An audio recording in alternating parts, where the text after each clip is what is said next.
All right, we are live. We are live, and I'm coming at you with five. Welcome again to another edition of Gavin Richard Presents here on channel GBoot 2786. Whoever you are, wherever you are, I hope you're blessed and doing safe. You're also watching this channel on my Twitter account, if I still have one, Periscope, uh, as well as Gavin Richard, and also on Facebook. Greetings to you all. I see Dan Ruck is in. He's broke the ice. He said, "Good grand evening." That Natalie Williams says, "Good night, family. Blessing everyone." Andrell Hart says, "Hey, Dan. Grant Unbothered." Ms. Natural Candy J, how you doing, sister? Good to see you. Got a lot of people that's coming in. And also all my friends on Facebook right now. Shout out to my brothers. I have to talk about this brother Dwayne Franklin, who I'm sure is watching, and a few others. We got about two people on there. Oh, we got 32 people. So all that censorship that they have tried didn't work. Of course, ladies and gentlemen, we're waiting on the Honorable Judge Joe Brown to come in. Judge always comes late. Judges come up and show up when they want to. Right. Uh, in the meantime, we're gonna get this party started. I have on the one on First Ladies First. I have Queen Shakur. Queen is always has two YouTube channels. Well, she did have one.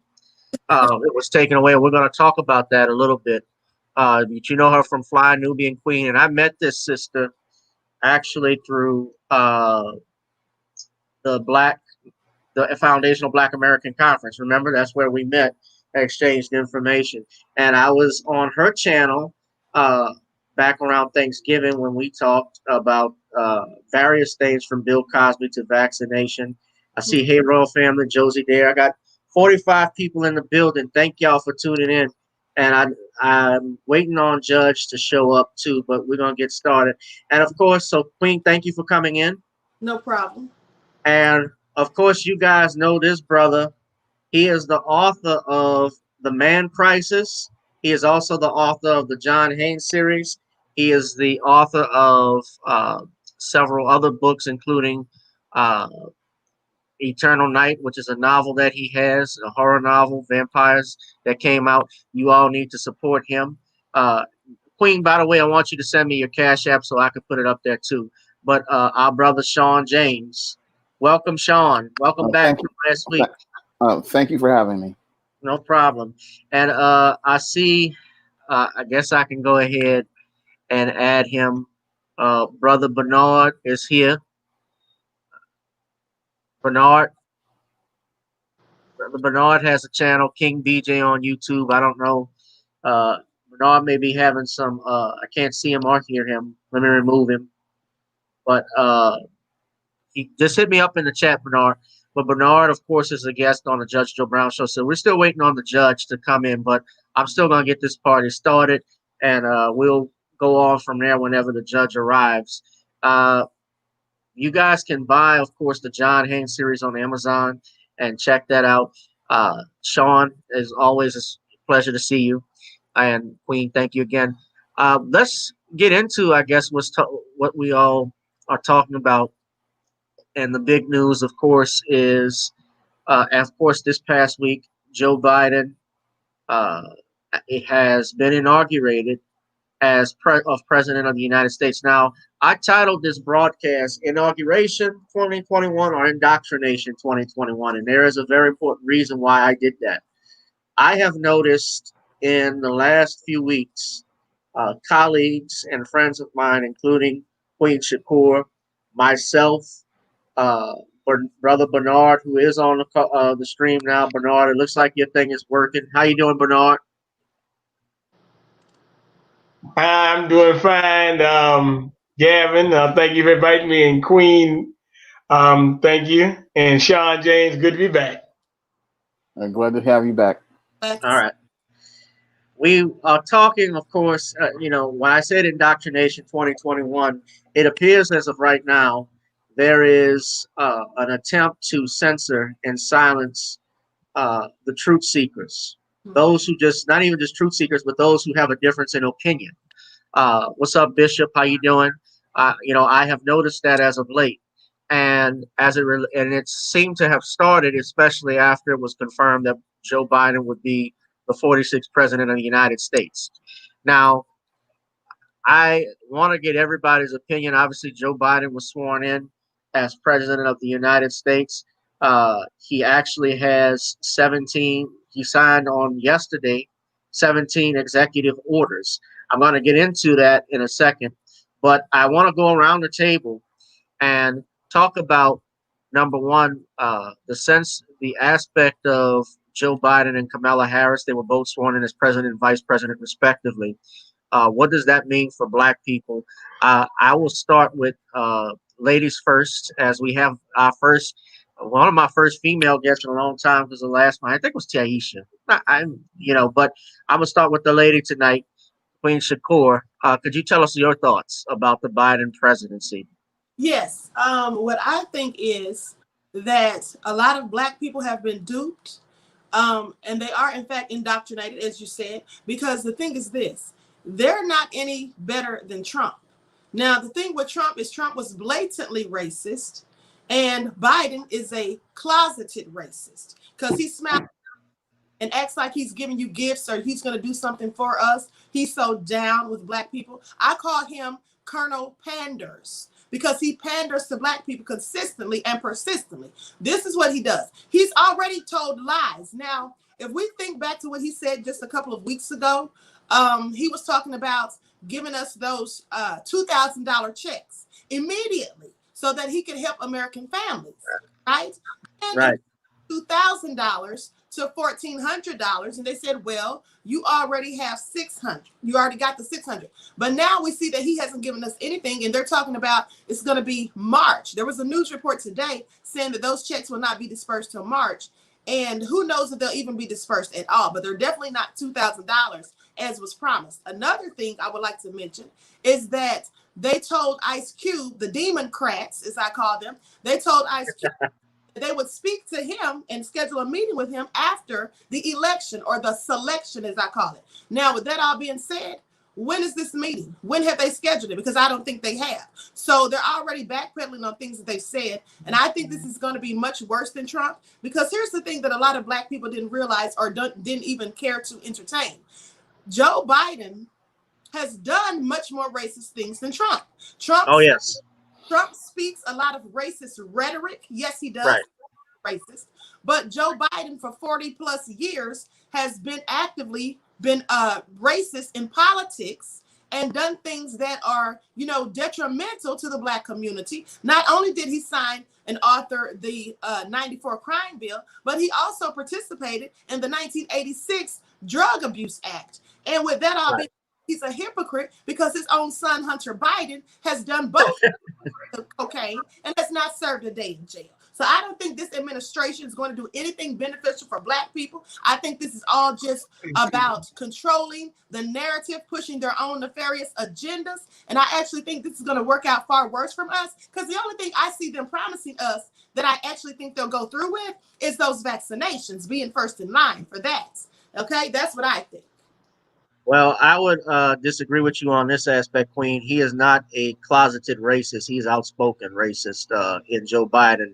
I have, those crime bills that he signed that he created in '94, that was bad. But the ones before that, the '86 and also the '84 crimes bill that was passed, that Strom Thurmond had authored. Excuse me. Mm-hmm. There's a Supreme Court case you all can look up called Johnson versus United States. And that case in particular deals with the vagueness doctrine. And that was one of the crime bills that Strom Thurmond had. And of course, Joe Biden, being that he was a protege of Strom Thurmond, who was a Dixiecrat. My goodness. I mean, and when Judge comes on, I don't know if you've heard Judge before, he talks about it all the time, how Biden actually ran with, at his platforms as the last Dixiecrat. He eulogized Robert Byrd, for goodness sakes. He hung out with James Eastland and John Stennis. Those were the most racist senators in the United States in the 50s and 60s. James Eastland was the godfather of Mississippi politics. John Stennis is who they have the NASA facility named after, right in Mississippi. So I take it a step further. Those were his mentors.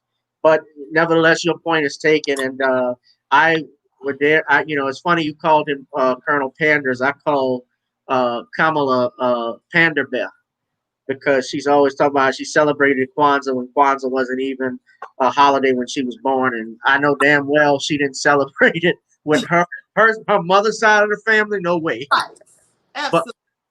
but nevertheless, let's see what Brother Bernard. What do you have to say about this? What do you think Black people can expect? Is this a positive thing? Well, I want to say something because yeah, I view all of them as racist. You know, the racist is a system. But see the thing that Trump said, see, he talked because he had to cater to what they call a base, right? Mm-hmm. But he had a base of widestream support among all coalitions. I mean, even us to some extent, he improved that. So, in all honesty, if you really look at things, a lot of us did not even vote because we said we didn't get no tangibles. I can name plenty of people I know that didn't vote in other places. Then he also got a larger voice of support. So, what really happened is that we had a situation, as you can see, that Biden actually showing that they, I mean, he said it straight up, we committed the greatest voter fraud organization in history of American politics. He's showing you by having a what is it, a inauguration behind a gate. This is a sign of martial Bernard, law you gotta coming say on. This is not. Bernard, do me a favor. Say alleged voter fraud because they're gonna pull my channel if we say stuff. Yeah. Well, he said it out of his own mouth, but I'll say it. He said it out of his own Just mouth, make but it. I'll say alleged. Yeah, but this is what he said. Yeah, I'm going by what he said. I got you, but I forgot the censor police are in. right. So we saw that all these troops. That's a sign of martial law in like a banana republic. So, as you were saying about your channel, we have to really understand what's going on. The first day in office. Now, I'm gonna just say something. I mean, don't matter to me, but the key, what is it, the Keystone Pipeline? He Yeah, said, I'm not going to do anything. He went right back on his word. And they're going to go to the top with this. They're going to get really authoritarian. Like they're going at the Gab, Telegram, YouTube channels, and stuff. So, really, to tell you the truth, if you look at it, you're not living. I don't know, but Trump was what I call the last patriot. Now you're living in what you call communist. Actually about to take them to the real top now. When they start telling you what you can say, who you can fire, and stuff like that, going out the social media page, you're in a different type of thing. I mean, I got my book right here sitting in front of me, the Communist Manifesto. You ought to read it. It's pretty interesting because that's what it looked like yonder. And one more thing. Also, it looks like you're not under the control of a president anymore, the control of FEMA, because he's talking about sending FEMA and the National Guard to vaccinate people, and that's what Queen Shakur was talking about, having them come out and use vaccinations. And that would be very weird. Somebody coming to your door to vaccinate you. Right. yeah. That sounds more like. Honestly, I'm not an anti-vaxxer, but what I would say is that whenever some government has to come to your door, if that is if to give you something, it's not a good sign. That's I'll just say that right. You see? Those are things that you do. If you get a vaccine, normally you go to your doctor for that. But if you're bringing government in to do that, then that doesn't sound very promising. And keep in mind also, Biden as president, he's in charge of the executive branch of office. So even I think he has signed executive orders. That's a list of things with regards. All he did was actually reverse everything that Trump has done. That was primarily what his thing is. He signed 17 of them. And of course, the only thing he has looked out for have been illegal immigrants and LGBTQ. He's putting out a mandatory mask mandate on federal grounds and also in travel places when you travel. Because remember, as president, he is the executive branch of the United States government. So the executive branch is what controls your federal agencies like your FAA and ATF and things of that nature. So the FAA, of course, deals with aircraft, so that all is all regulated. So he controls that aspect of it, and he's lifted the ban on travel from majority Muslim countries, halted construction of Donald Trump's wall along the United States-Mexico border. He's extended DACA for protecting young immigrants. And it's funny with regards to the transgender thing, the transgender bills that he signed on gender identity and sexual orientation in federal workplaces. There is something I'm going to talk about it later, but remind me, called Biden erases women, that was trending on Twitter as a result of that. So I want to talk about that in a minute. But I want to get my brother Shawn in. Shawn, what are your thoughts? Well, when it comes down to this so-called inauguration, I think this is going to be a rude awakening for most of Black America. And it's going to be a rude awakening because most of Black America was the group that put your Joe Biden in office, and they're going to get a political education in the hard way. So they're thinking that by doing this, they defeated the evil Donald Trump. But at the end of the day, what's going to happen to most of these Black Americans who voted for Donald Trump is they're going to get what I call the Biden swerve. And in this swerve, they're going to find out that your Joe Biden really isn't the politician most Black people thought he was. And they're going to learn that there were no tangibles at the end of the road for them. And they're also going to learn that his policies are going to be extremely oppressive to Black people. So a lot of Black people are going to learn a very hard lesson over the next 4 years. And they're going to learn that your Joe Biden really was not what he said he was going to be. They went out here voting on emotion, and they're going to learn the hard way about voting on emotion and allowing people to manipulate your emotions. They sat there listening to the propaganda about the evil orange man, and now they're going to learn that the evil leftist man is just as bad. And that's what's going to happen. They're going to get a political education in the hard way. They're going to get a hard lesson. And I hate to say it, but if this country has a police shooting with a white cop killing a Black man, that's where we're really going to see the truth about your Joe Biden. We already started to see him swerve at that meeting with those Black leaders, where he swerved those Black leaders. Those weren't leaders. Well, alleged leaders. Those clowns that call themselves Black leaders.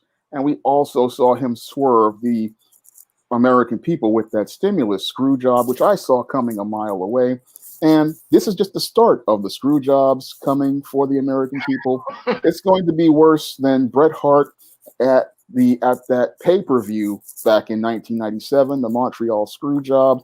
This is just the start of the screw jobs, because anybody who knows your nice guy knows that your nice guy will be your friend, but then he will just stab you in the back far worse than your jerks like your Donald Trump. Now, your Donald Trump was your open and out racist, but your Joe Biden is trying to be your friend. He gets close to you, then he stabs you in the back. So the screw job that's coming for America is going to be worse. And with this third term of the Obama presidency, get ready for the ultimate nightmare. Shawn, I want to stay on you for a second. Wait, Bernard. I want to stay with Shawn for a second. Right. Shawn, I want to ask you something, because I was talking to one of my cousins. We were having a conversation about our show tonight.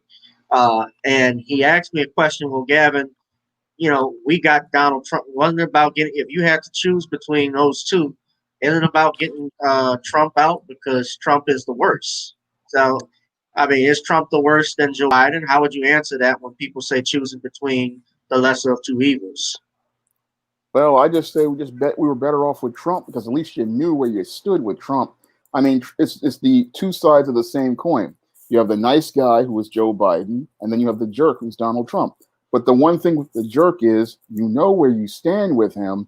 And when you know where you stand with him, you can form an interdependent relationship with that guy, because you know where you're standing. You know that you're not going to get anything from him, so you can just go on and do what you need to do. But with this nice guy, your Joe Biden, he pretends to be your friend. He tells you what you want to hear. He strings you along, and then he stabs you in the back. So you don't know where you stand with this guy because he tells you that he's going to do something like this $2,000 stimulus payment. He gets you caught up in your feelings, and then he yanks the rug right out from under you. So you don't have anything to stand on, and you're anticipating getting something, but at the end of the day, you're getting nothing. So when you have the jerk, yes, he's a racist and a jerk, but you know where you're going to go with the jerk, and you know where you're standing, so you can set a direction for you where you want to go. But the nice guy, what he does is he keeps yanking the rug out from under you, and you never get to get any traction or any movement because this guy just keeps swerving you. He keeps telling you lies, stringing you along, and he does you worse than your Donald Trump. Because at least with Donald Trump, you know where you're going, you know where you are, and you know what everything is about. But with this guy, he makes you feel good for a minute, but then he slaps you later on, and it becomes a codependent relationship where he just keeps abusing you, and you keep thinking that, oh, it'll get better, but it just gets worse. But at least with the other guy, you know that already he is what he is, so you know to just go around him. But with this Joe Biden, you know what you're gonna just get abused for the next 4 years, and then be told it's your fault. Well, playing devil's advocate, because I even had my father. Wait, I'm gonna let you talk in a second, Bernard. Bernard. I want you to take this one. Should he be given, playing devil's advocate? Should he be given the benefit of the doubt, Bernard? By given a Joe Biden? chance? Yeah, should he be given a chance to do? It's like they always say. Well, he just got in office. You got to give him 4 years. No. And as a matter of fact, I wanted to say one thing to you. You were right about something you said because Queen Dawson is in the chat, and Queen Dawson is she is a good supporter of ours. She loves our programs and everything.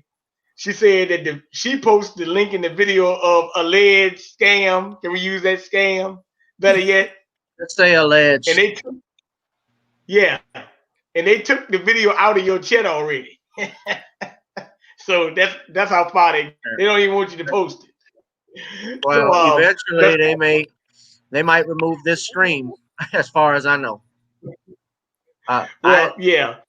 Yeah, but you say no, Queen. Well, go ahead. Go ahead, Queen. Well, at the end of the day, like I said, I don't think that anything beneficial is going to come from them, Biden and Harris. And no, I don't think we should give him the benefit of the doubt. And that is based off of his history. He has a history of not doing anything positive or beneficial to Black people. He has a history of doing things that are in fact detrimental. So with that being said, and also the fact that he's already backpedaled on the stimulus checks, that alone. So I don't think we should give him the benefit of the doubts. We have no reason to. You give people the benefit of the doubt when you think there's a possibility they're going to do something. But with the evidence stacked against him from what I have seen in his past work, I judge people based off of their history. If you have a history of doing dirt, I expect you to do more dirt. I don't expect you to all of a sudden become squeaky clean. So no. Most definitely. Shawn? I am not giving him the benefit of the doubt. The man has been in politics for 47 years. He's run for president once already, I believe twice. So no benefit of a doubt. This is a seasoned Washington politician. And what we see right here is what we're going to get. And what we're going to get is one big screw job. Most definitely. Look, this is my Twitter. Let me just show you something right quick. Mm-hmm. All right. This is a list. I don't know if I was trying to show it through the Business Insider link, but this is the actual, this was on CNN. These are his actions on the first day that he signed with executive orders. So he rejoined the Paris Climate Agreement, World Health Organization, installed coronavirus response coordinator, canceled the Keystone Pipeline, included non-citizens in census. Those are illegal immigrants. Implemented a mask mandate. halted his border wall, funding for Trump's border wall, reversed the travel ban, resumed regular press briefings, paused some deportations for 100 days, and rescinded the 1776 commission. So those were that's what he did on the first day. Now, when a president signs executive orders, those are effective on the executive branch. But I think it is very problematic when you see uh, non-citizens getting rights more than even the American citizens are getting right now. Think of this: a few months ago, they were debating whether or not to give American citizens $600 versus $2,000, and that was only previously a few months back. They only gave you $1,500 or $1,200, and everybody did not get that. That depended on your income, whether you were married. If you made at least 75,000, then yeah, you could get it, but under 75,000. But if you're a married couple and the limit was 150,000 or 125, if I'm not mistaken, there was a cutoff. Instead of them giving it to everybody, where we were all affected and impacted by this. Now, what is even more sad is that Nancy Pelosi, who is a Speaker of the House, and Mitch McConnell, and they were going back and forth. Nancy Pelosi is both of these people are multi-millionaires. Nancy Pelosi is actually worth $150 million. Mitch McConnell is the poor man. He's worth about 22. But the wealthiest person in the Senate, she's no longer there. Her seat was taken by Raphael Warnock, and that was Kelly Loeffler. She was worth about $800 million. Her husband is the chairman of the New York Stock Exchange. Remember this COVID relief bill that they passed around the Christmas break, that they were going to spend $40 billion in Pakistan to do gender studies? These people don't care nothing about you. They care nothing about you. And Biden didn't even say anything about it, and Harris didn't say anything about it. So that taught me enough what I was going to expect. People are, like you saying, I think it's going to be a screw job. And, Biden, of course, he has been in politics for all of his adult life. The old saying is, you can't teach an old dog new tricks. I don't think he's going to change any way, shape, or form, except if you're an illegal immigrant or if you're LGBTQ. Now, they obviously have, something that the Black community, I think, doesn't do. They don't lobby, I think, strong enough. We don't lobby strong enough, and we can learn at least some aspects of what they have accomplished, although we may not agree with their politics and what they're trying to do. But we built this as people who have built this country. As you see, even a couple of years ago on the congressional floor, they were given symbolic reparations, especially from a period of 2012 and 2015 that was proposed by, I believe it was Elizabeth Warren was the one that sponsored that bill. It was like a reparations bill. Am I right, Bernard? Yep. Right. I think it was Sheila Jackson Lee. Was it Sheila Jackson Lee was the one that proposed that reparations bill for? No. I'm talking about the LGBTQ reparations. That was that's Elizabeth Warren. Sorry. Right. Yeah, that's right. Yeah, go ahead. Yeah, to give back taxes on couples who weren't allowed to claim marriage status for federal income tax. They approved that. Now, it didn't go anywhere with the Senate, but of course, because the Senate is Republican, but now it's Democrat. So for the first 2 years, I can imagine everything is going to be given to all of these other groups except Black people. And I tweeted out last night, I said, how does everybody, I specifically asked everyone, those that voted, let me just put it up right here. Let me go back.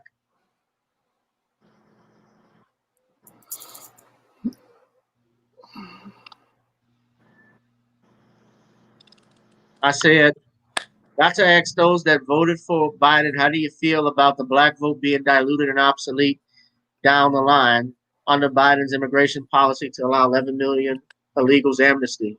Your vote won't matter, like Birdman said, no more. And that's just the way I feel, and that's just, he's saying it himself, even when he did that conference with those leaders. Shawn, what do you have anything to add? Well, what was the topic again? Just about how the black vote is being diluted, are going to be Well, diluted? that was our fault because we had numerous people warn all of these black voters out here not to take their booties to the poll, but they had to go listen to the ad that told them to take their booties to the poll. They believed the lies about the evil orange man, and black people were told well in advance not to participate in this election. They were told by numerous YouTubers and numerous black people out here that there was no dog in the race for us. Unfortunately, you had black people who wanted this white acceptance so badly and this white approval so badly that they had to go out here to so-called make a statement.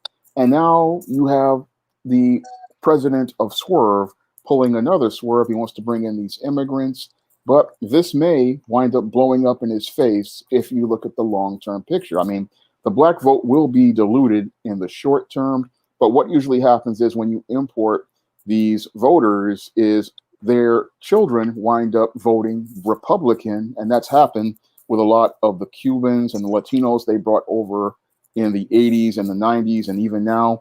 And they're voting in Florida. It's primarily of just a one big red state with Latinos voting red. The same thing is happening in Texas with them voting red. And this may backfire on Joe Biden very badly because he doesn't understand how these people work. They may come over here in the first generation, may vote one way, but once they start getting businesses and start making money and they start sending money overseas, it may blow up in their face. But black voters, they're the ones who are going to suffer the most because they thought, oh, if I participate in the political process, I'll get something because we'll get rid of the evil orange man in the short term. But they weren't thinking about what tangibles were being offered to them. And this is the big problem with black people. We never think about the big picture. We never think about the long term. All we're thinking about is social acceptance. And they vote on emotion. And when you vote on emotion for social acceptance, you wind up voting against your own best interests. When you go to vote, you're supposed to be picking the candidate, putting the agenda before the candidate, and the candidate is supposed to go and deliver the tangibles to you.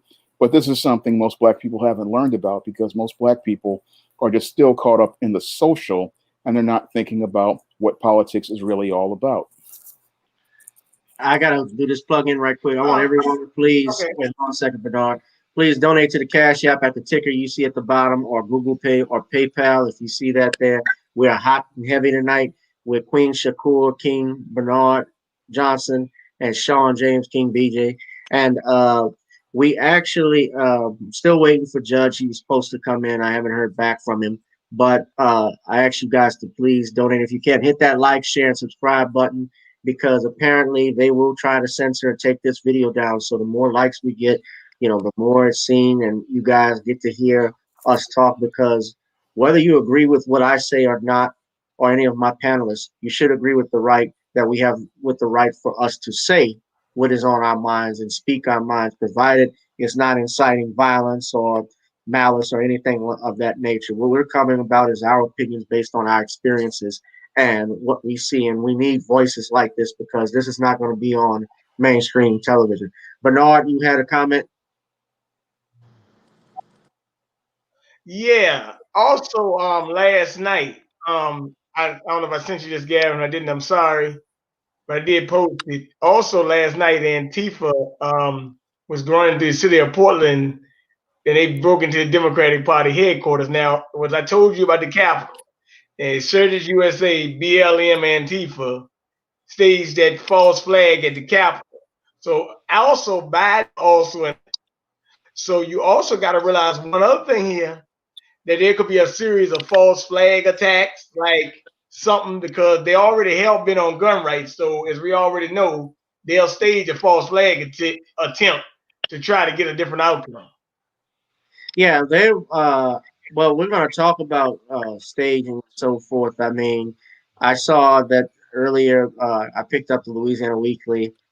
Former retired Lieutenant General Russell Honoré is going to be investigating the riots at the Capitol. But when I looked at that video, Queen, I don't know if you saw it, but I saw the police officers actually opening up the gates to the steps of the Capitol to get into the rotunda.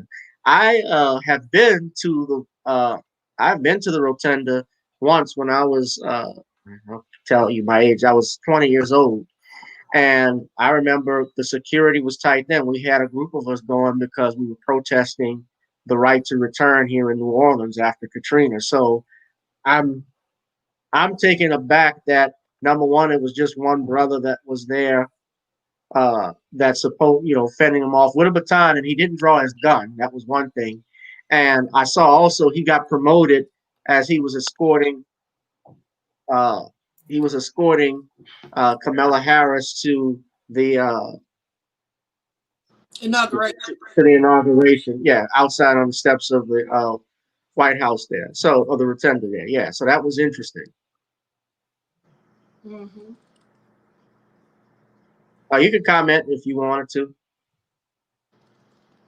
Well, I absolutely, go ahead. Okay. and absolutely were opening the gate and allowing them to come in freely. But here's the thing that we need to pay attention to. And I had said this, I've been saying this for months before the insurrection at the Capitol even occurred. I said that the elite are fighting amongst themselves. They are at war amongst themselves. And this has been proven true by their actions. Now we see that not only do the Democrats not trust the Republicans, but at the end of the day, they don't even trust their own military. Now, they vetted a guard the other day prior to the inauguration. Now, when you have a country that doesn't trust their own military, that's when you know it's all going downhill. This, what we are witnessing, as far as I'm concerned, is in fact the fall of Babylon. See, all of their egregious and nefarious practices that they have been inflicting upon Black people, some of those things are now, that same energy is coming back to them. And they're having these same problems amongst themselves. What Black people need to do, all of these Sambos on tiptoes and these coonish hens who love to work at the behest of wannabe white supremacists who don't want to help their own Black people but want to look down on us because they are so desperate and so thirsty to have a seat at the table of wannabe white supremacists. Those people need to realize that, as Neely Fuller always says, what does white supremacy do with their tools when they're done with them? They break them. They should see this from all the things that have happened to other coons and buffoons in the past, and even as of late. So that all being said, I don't think anything beneficial, like I said, is going to come of this. At the end of the day, they're at war among themselves, and I think we should just sit back and watch because we don't have anything to do with it as far as I'm concerned. We have nothing to gain and everything to lose. All right. Sister Shakur, you've heard of a guy named Ayo Kamathi before? Irritated Genie, maybe? No, I haven't. Okay.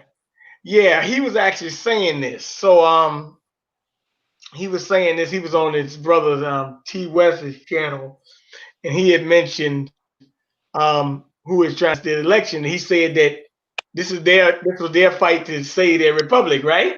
Mm-hmm. Okay. Well, after that, Dick Gregory told you Donald Trump would be the last president. Now you fall American communist state.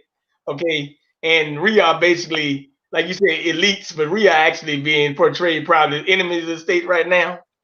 Mm-hmm. So when they talk about all this domestic terrorism nonsense, they just talk about anybody who don't agree with them. That's why Gavin is saying they might take down his video. This ain't got nothing to do with some blocking some Trump Twitter page. Because look, if that's the case, then we can just take down all the pornography we see on Twitter.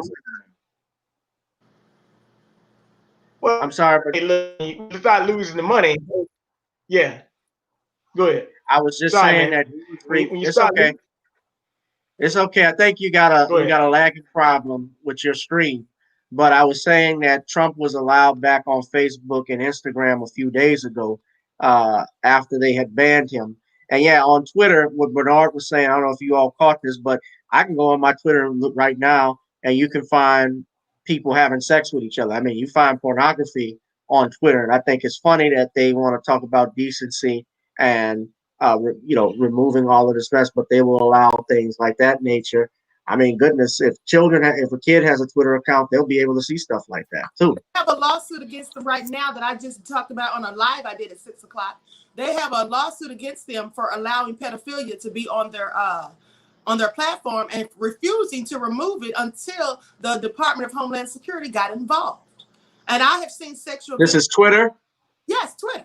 And I have witnessed my own self a couple of months ago a very disgusting and vile sexual act performed by members of LGBTQ that was allowed to stay on Twitter. And I've seen other sexual acts on there. So yes, when it comes to talking about decency and, you know, censoring things, they don't censor that, but they will censor speech because they don't want I got censored on Twitter for actually doing the dozens on a suspected white supremacist. I was making fun of his I was in front of the Queen, but I was making jokes about him. You know, when we were going back and forth about the Cosby thing. And well, I'll just say it. I said, you know, he looked like herpes, and take your mama's titty scarf off your head because he had we grown. It's okay. right. Yeah. And they'll put you in Twitter jail, as I call it, for that. Because they banned me on Twitter for 12 hours also for comments that I made. But they don't ban people who post that disgusting, vile, depraved type of videos on there. They don't do anything about that. Right. Well, and they're just censoring speech. And so that's the main thing we have. Like, I can respect, I know you know Dr. Boyce Watkins because he runs Fly Nubian Queen. Mm-hmm. But, you know, Boyce talks about how he's on Parler, or he will go to Parler, even though it may be formed by conservatives and so forth. I can respect the conservatives for the fact that they respect everybody's right to say what's on their mind. Mm-hmm. It's mostly the Democrats that are, you know, against if you look very closely, they're the ones that are against the Bill of Rights, the right to free speech, to practice your religion, freedom of religion. I mean, even with this thing too, with Biden and the passing the Equality Act, there are some concerns I have after reading those laws because this could impact the freedom of religion, the freedom to exercise religion. If you're Christian, especially, I noticed there was an attack on that. For instance, I'll just give you an example. When gay marriage was finally legalized in the United States, you know, you have these adoption agencies, and one of the oldest adoption agencies is in the Catholic Church. Well, in Louisiana and also across several other countries, several other states, they actually had to close their doors because by their virtues, they do not support same-sex marriage. They support traditional marriage, and they cannot put children in those environments. That's their right. But because they work with the state says, well, this is now a fundamental right under the 14th Amendment. We can't bring any children here. So they've had to close. So, you know, I'm looking at that. I look at the Second Amendment, as Bernard brought this up. I mean, the Second Amendment, you know, is being attacked. If you go look on Biden's website, if you look at his website where he's talking about gun control, one of the things I did it last week, you guys can look up the video, but I mean, for itself, he talked about limiting trying to create a bill with Congress so that the American people can only purchase one gun a month. Mm-hmm. How's that going to work? Right. I spoke about that previously also, yes. And also he wants to stop people from being able to purchase guns and ammunition online. Yeah, but first off, you can't buy a gun online. You can order a gun online, but it still has to go through an FFL dealer.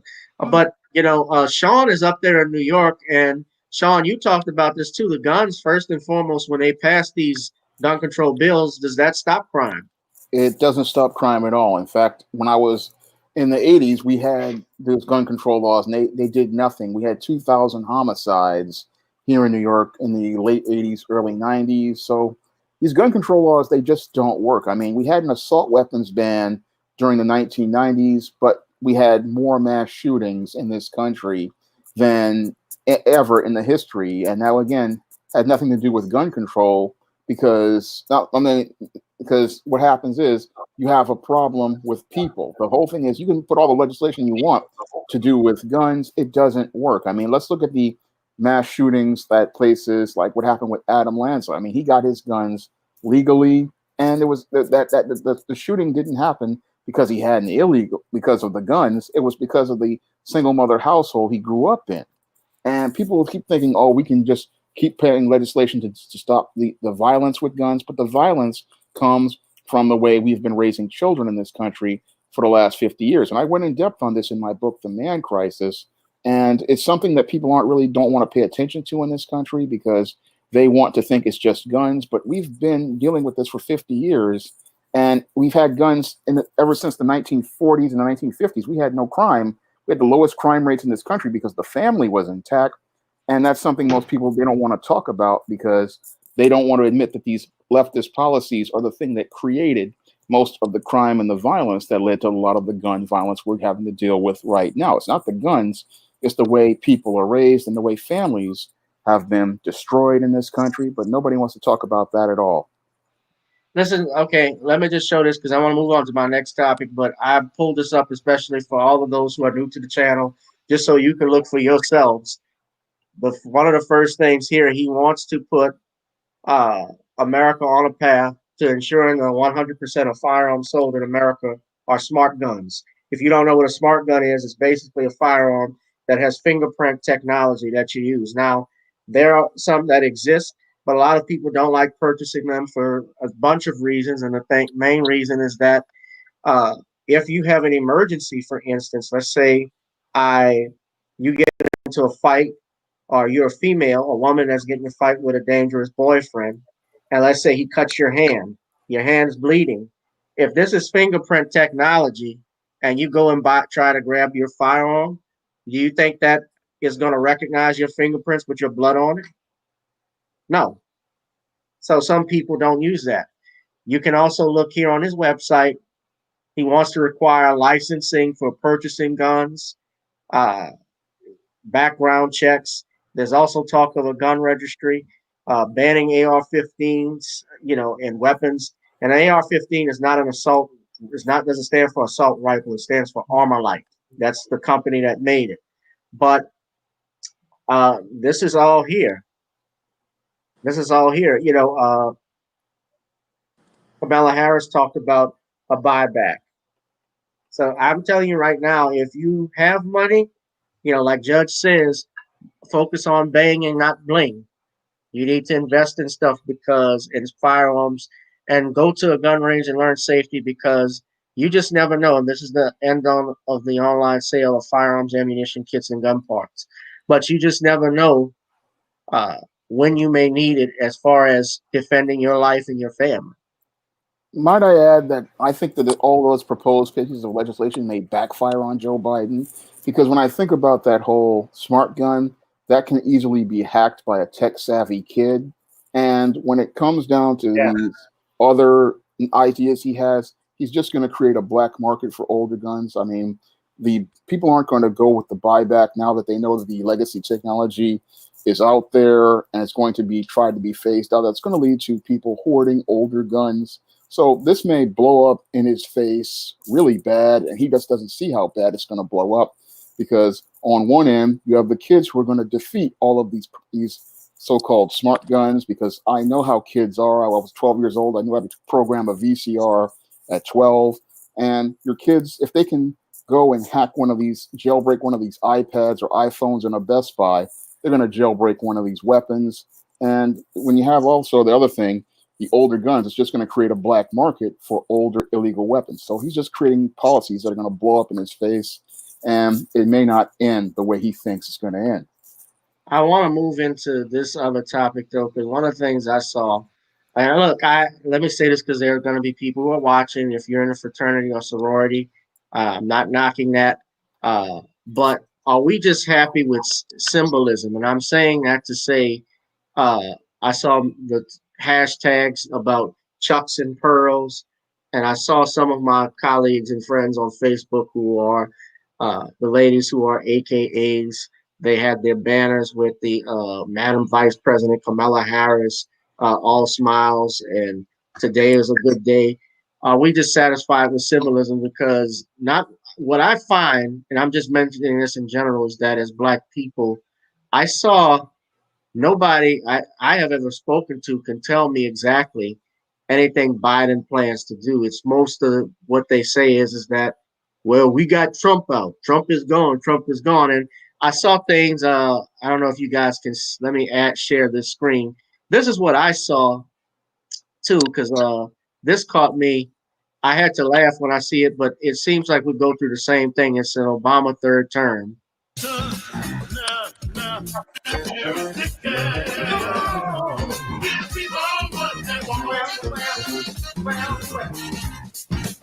I don't want to get a copyright claim, but this was that's the OJs that were playing for the Biden-Harris inauguration. Of course, they catered to that. But then I also saw this too. Oh, no, not that. Hold on.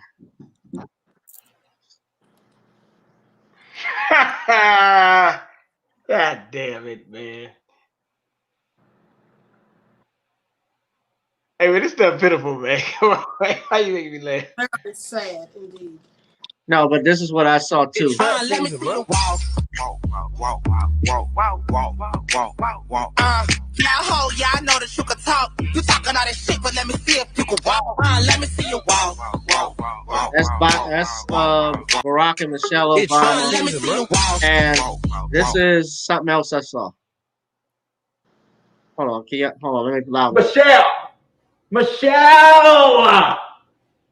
Hair, outfit, belt, shoes. I can't even see them. Barack, you look good too. But Michelle! That's all I gotta say. Okay. Teenage Mutant Ninja Turtle. Right there. Okay, I got something to say, man, about this show. Listen. I get that Michelle Obama is a very attractive woman, but I saw Kamala Harris. She was wearing her chucks. Are we satisfied is that they came dressed up like Nick Fury? That's all we accept.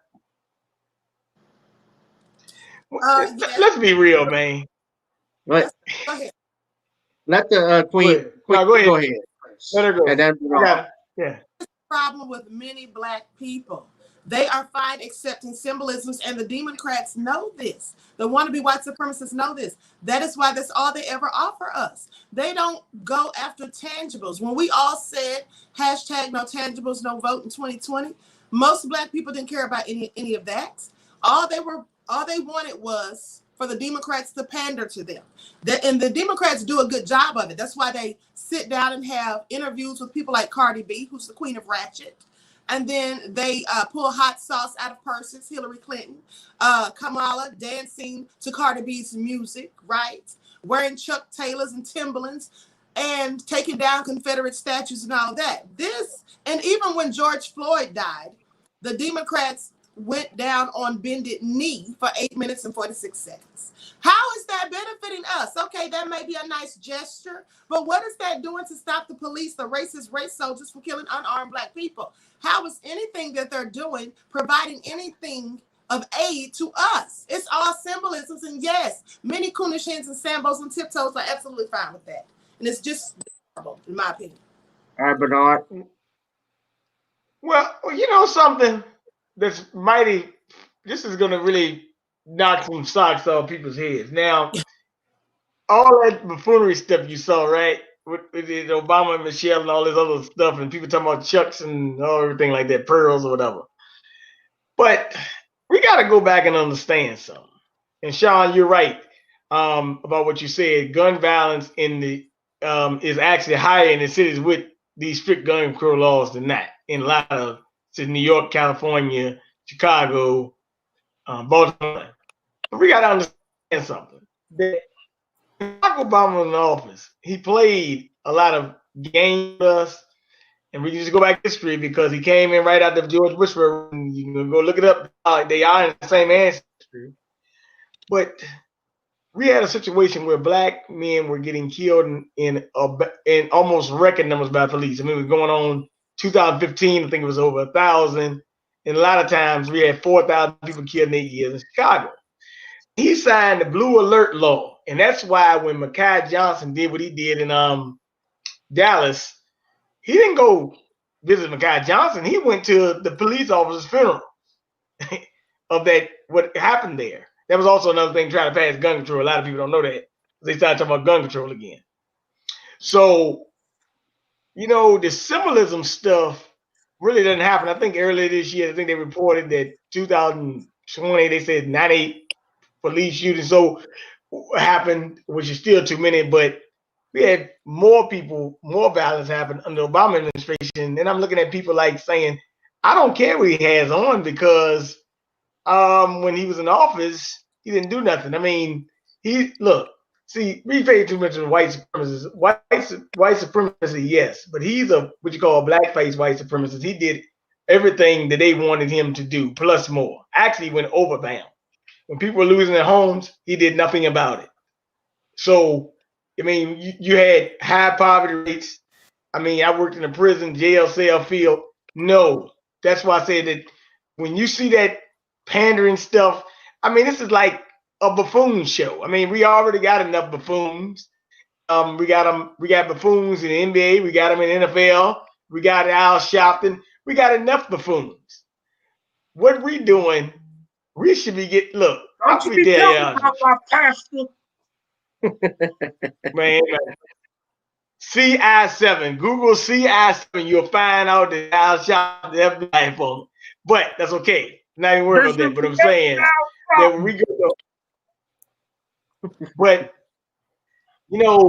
this is like a Negro Project 2.0 because really, to be honest with you, and I see Calvin Butts in New York. He's talking about his church trying to pass out vaccinations. Howard University, like a lot of people said, "Woo, Amazon boss former wife gave out all his money to HBCUs." Yes, these HBCUs can be used as vaccination centers, arenas. They're already talking about it. They're saying they're trying to make places. Well, yeah, Dillard and they're saying if you don't. Dillard and Xavier, I did a video about Dillard and Xavier doing that. Sorry for not interrupt you. Dillard and Xavier issued like a joint letter to be part of the study, and the alumni and the students were not having it. They did not like that at all. Shawn, let me get your thoughts on it. Are we about the symbolism?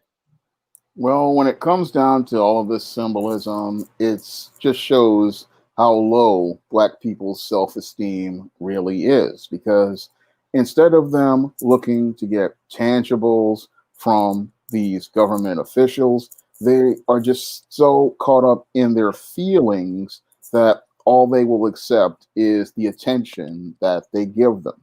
So you have a problem with Black folks, and your politicians exploit it, especially on the left side. They know that Black people have low self-esteem. So instead of making an effort to reach out to them in an effort to offer them tangibles, they know they can get away with giving them nothing except a pat on the head. And the big problem starts with us, because this has to do with our perception of self and our feelings about ourselves. We think that everything is about us getting acceptance from other people, and not understanding politicians are there to serve you, not there to give you attention and validation. So the big problem with Black people as related to symbolism is we keep taking this abuse and thinking that this is normal, but this is abuse because because somebody's paying attention to you doesn't mean it's good attention. And you looking for attention from someone is a big problem, because it shows if you don't value yourself, you value these white and non-Black people more than yourself. And this is a big problem with Black people, is that we don't really value ourselves. So we think any little attention any white person gives us is something to get crazy and excited about. And this has been a problem, I say, ever since the days of the civil rights movement, where we had people who were out here marching and protesting, but the minute they started to get attention from whites, they just practically lost their minds. And we started to talk about going into the white stores with integration. And instead of us thinking about getting tangible, equal resources for our public schools, tangible economic resources as related to the taxes we pay, we just go out here and we're thinking about oh, let's look at how cool this person is. And again, social currency does not have any tangible value and it doesn't allow you to build wealth. Yeah, you got a couple of seconds of attention from a white politician or some celebrity talking about things, but that does not really help you build anything tangible in your community. And sadly, most black people, they are only satisfied with symbolism because we've got a lot of low information black folks out there, low IQ black folks who just want the symbolism, who will take, oh, we're doing to donate for diversity. This is the first black so and so working here. And it's like, that's not something we should be pursuing. We should be about building our own and getting our tangible resources we pay into the government back for ourselves because symbolism means nothing. And if anything, the 4 years of the Obama presidency should have shown you this on a national level. I mean, I learned the hard way in New York when we had David Dinkins as mayor back in the late 80s and early 90s. But symbolism is not something black people should be satisfied with. I'm not satisfied with it because I've experienced it twice in my life with David Dinkins, and first with your David Dinkins and then with your Barack Obama. A symbolic gesture means nothing at the end of the day because it makes you feel good, but doesn't give you anything of substance in return. He's just arrived, ladies and gentlemen. All rise. The Honorable Judge Joe Brown is here. The court is now in session. How you doing? Draw near. All right, I guess I'm in. I'm having horrible connectivity problems with this StreamYard, but that link you just sent, that seemed to have been the charm. How's everybody? Everybody's doing fine, Judge. Judge, I don't know if you met our sister, Queen Shakur. She has a YouTube channel. Yes, all right. I did dear meet lady, how are you? I'm doing fine, thank you. And I did meet you, Judge Joe Brown, at the foundation conference. You gave me the pledge. At the what conference? The foundational FBA.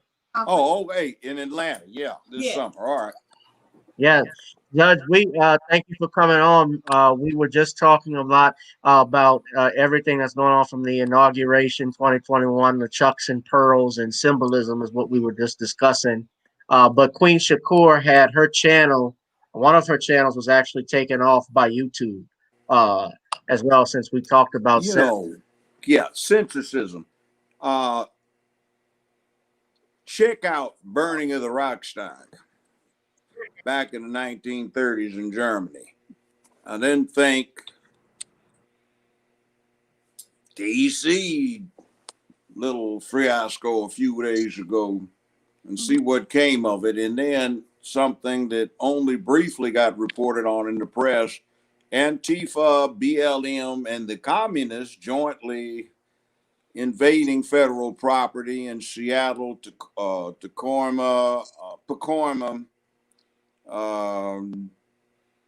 Denver, and Los Angeles, and a few places, and trying to destroy ICE offices. Interestingly enough, in Portland, destroying a Democratic Party office.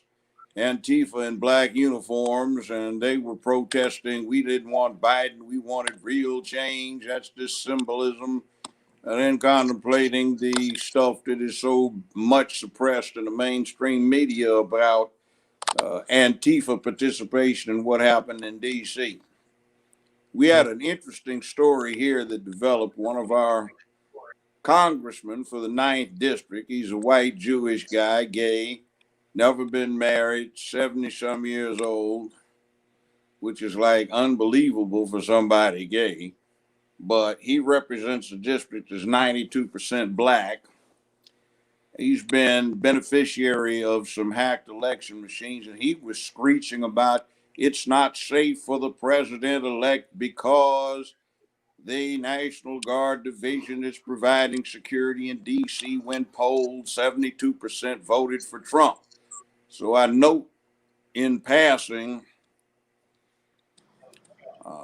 those scenes where a number of guardsmen turned their back when the entourage came. Some say they were trying to look behind them to see what the security was going to be and what, if anything, danger was approaching. But I look at what the Japanese troops did when the Americans occupied Germany after World War II.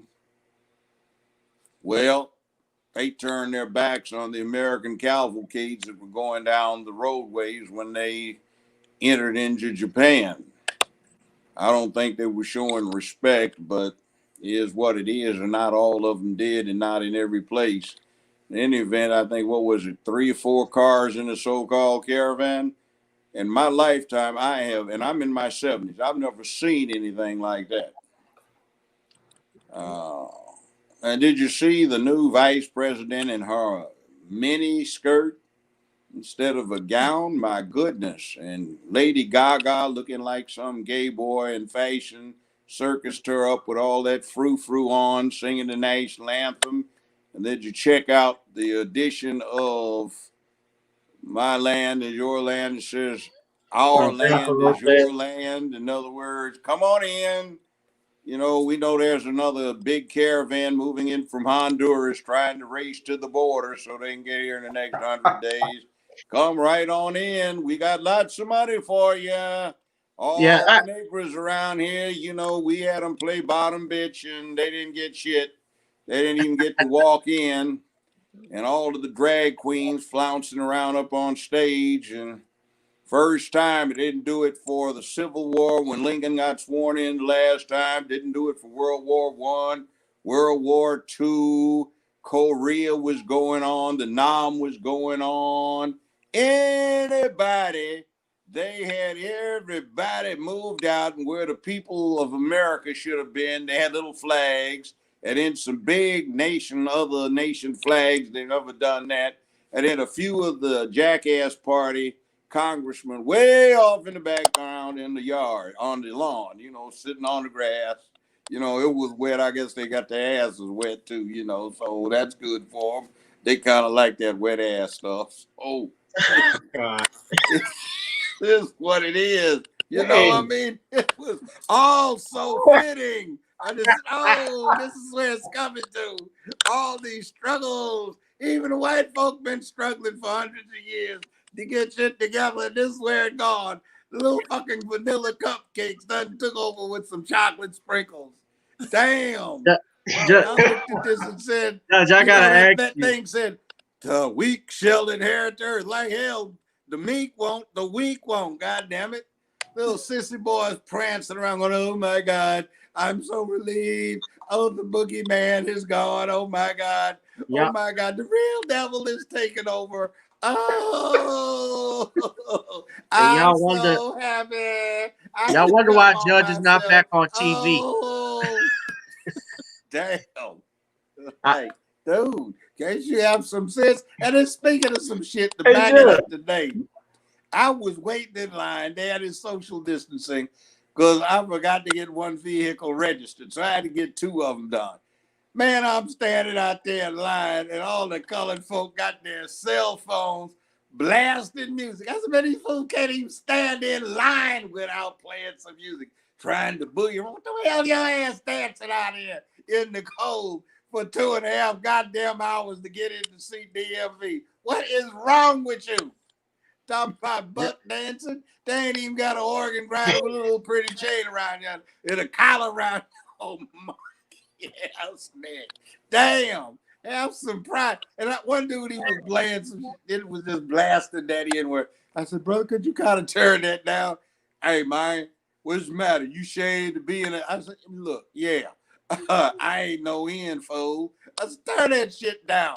Would you go, MF, when I get through here, I'm going to kick your goddamn black ass. You just wait and see. There ain't nobody going to see it because I know where all the security cameras is. And I've been taking martial arts for 55 years, MF.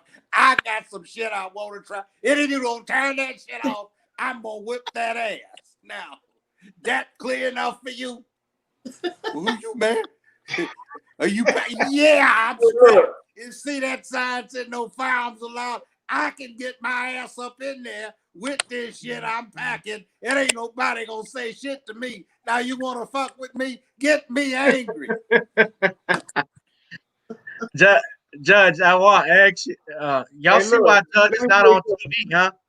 Because he talks straight he shoots straight from the hip. I even did it to them. I said, stop this shit. If I had it one more goddamn thing, I'm walking off this goddamn set. And none of you son of a bitches in here are high enough on the food chain to fire me. Now, fuck you. Clean this shit up. Well, you don't have to be like, fuck you. Clean this shit up. I'm tired of hearing this. Judge, I gotta ask you something.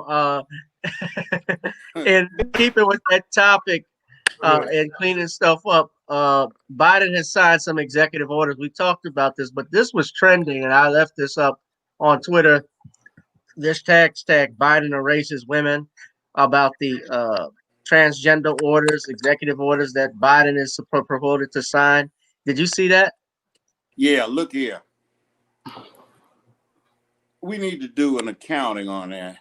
You know what these Rhino trucks are? They were designed by Blackwater before it switched over. Halliburton is the controlling interest in Blackwater. That's the Bush boys.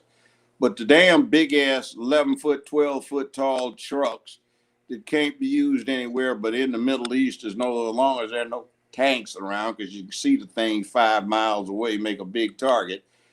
They do get kind of mind-proof for these IEDs that are causing all these boys and girls getting blasted and mutilated in the service. Well, one of them cost 1/2 of the price for a sex change operation for one of these freaks.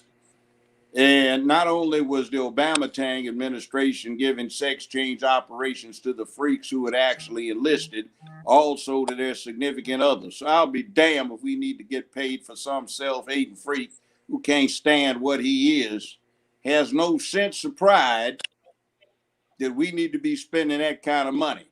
Goddamn charlatan act like he is trying to sell the country down the tube, just like the last ass in the jackass party Obama-Tang. We had Bush daddy, then we had Clinton, then we had Bush boy, and then we had Bush bunny, then we had Mr. Trump. Now they got Bush boy butt bagging. Where does Reagan rank? In there, and then we got the hoe in there. So we got the Hojo administration running shit. You know, it's an insult. Did you see that thing they had up on 60 Minutes where they interviewed Harris, and the women said in response to Harris, like, Pence, he wouldn't even interview a woman without his wife present. The woman said, well, if Willie Brown had his wife present and a few others, you wouldn't be where you are, would you?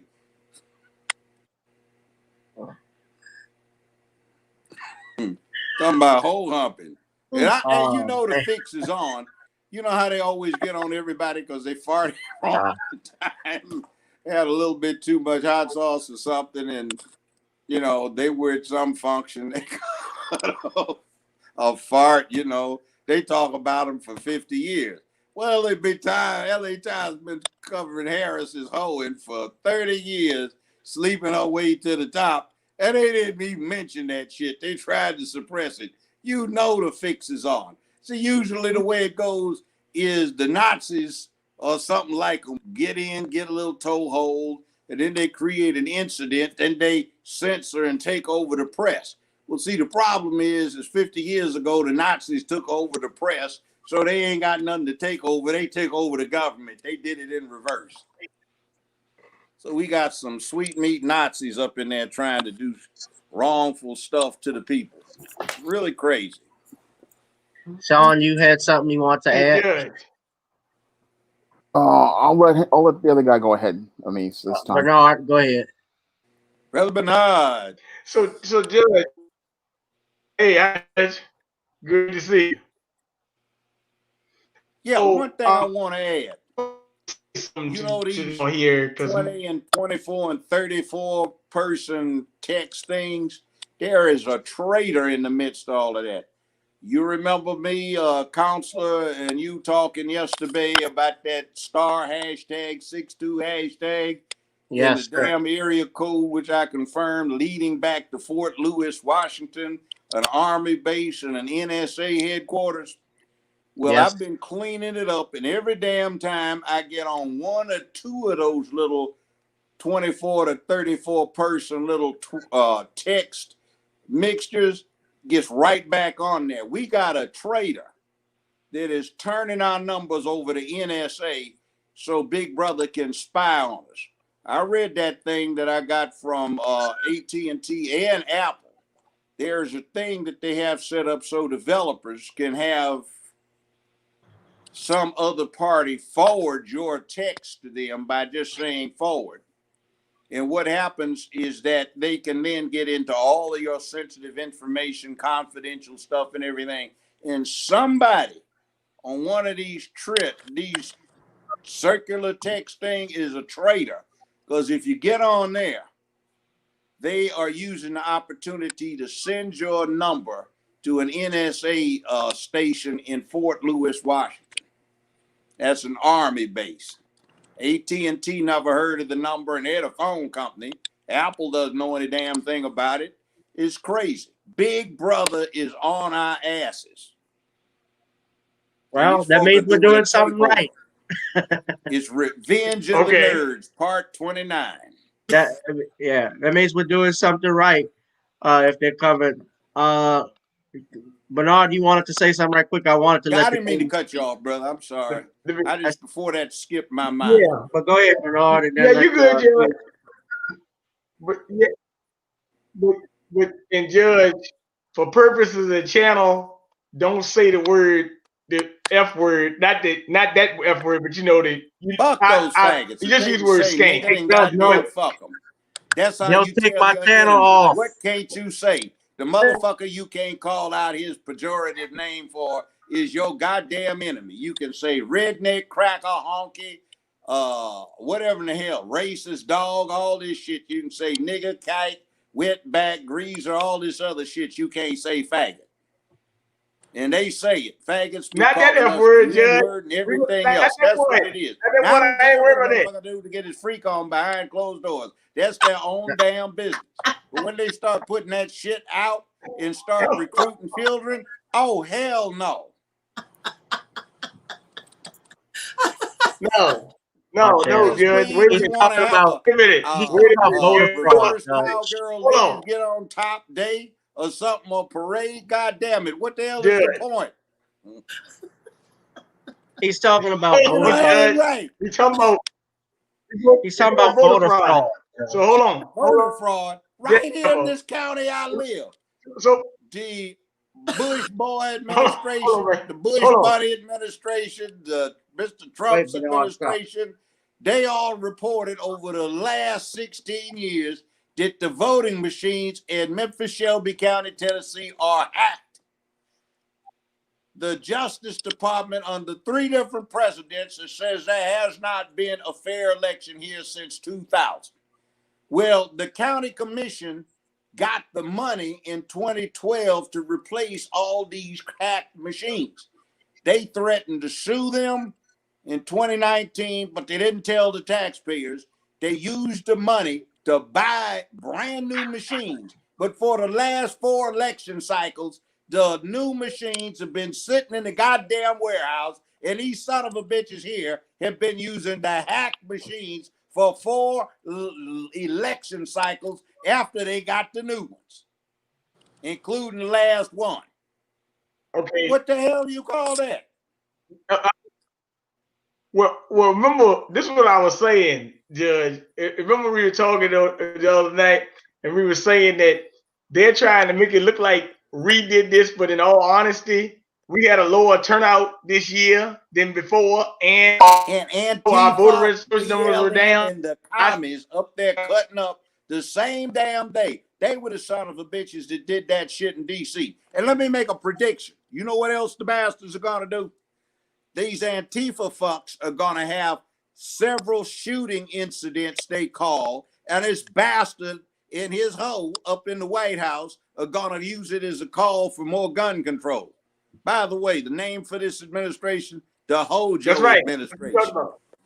Because it's a setup to put the hoe in when the Joe goes. The Hojo administration. The hoe gonna be in charge when the Joe goes. And it won't be long, one way or the other. But what did we say, Jared? What did we say? They using us as a convenient scapegoat, saying that we have to do it. No, this was on y'all. Oh, we done turned out Trump. Oh, so we done got in there, turned out Trump. That ain't got shit. Didn't even get any recognition at the damn That's what I want. inauguration. The motherfucker didn't even say Wouldn't thank you. No, And they stop. introduced the whole as a person Megan. of color. Huh? God damn. And see, we about to take the blame. But you know what? Find one of them mega hats or get you an NRA cap.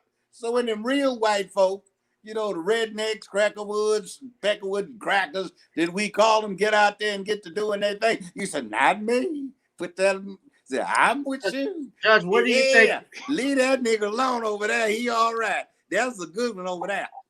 Well, he on our side. He's supporting family and manhood. Judge, why do you think we're so satisfied with just symbolism and not substance? I always like to dance. Yeah, we sure do. We like symbolism. You know, like American History Week. Yeah, it's all be. They ain't never talk about nobody did shit. They don't talk about Malcolm. They don't talk about Marcus Garvey. They don't talk about nobody. They just be giving us all them buck dancing, singing, and tap dancing folks. Bojangles. Why the hell we supposed to study Bojangles in Black History Month? Well, it's black again. Fuck African American. It went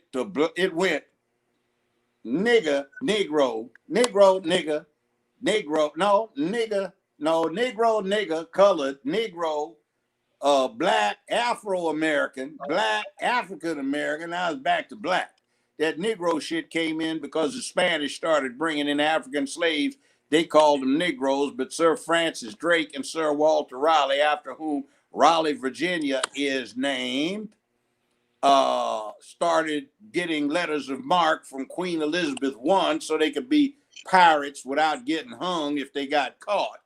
And they started holding up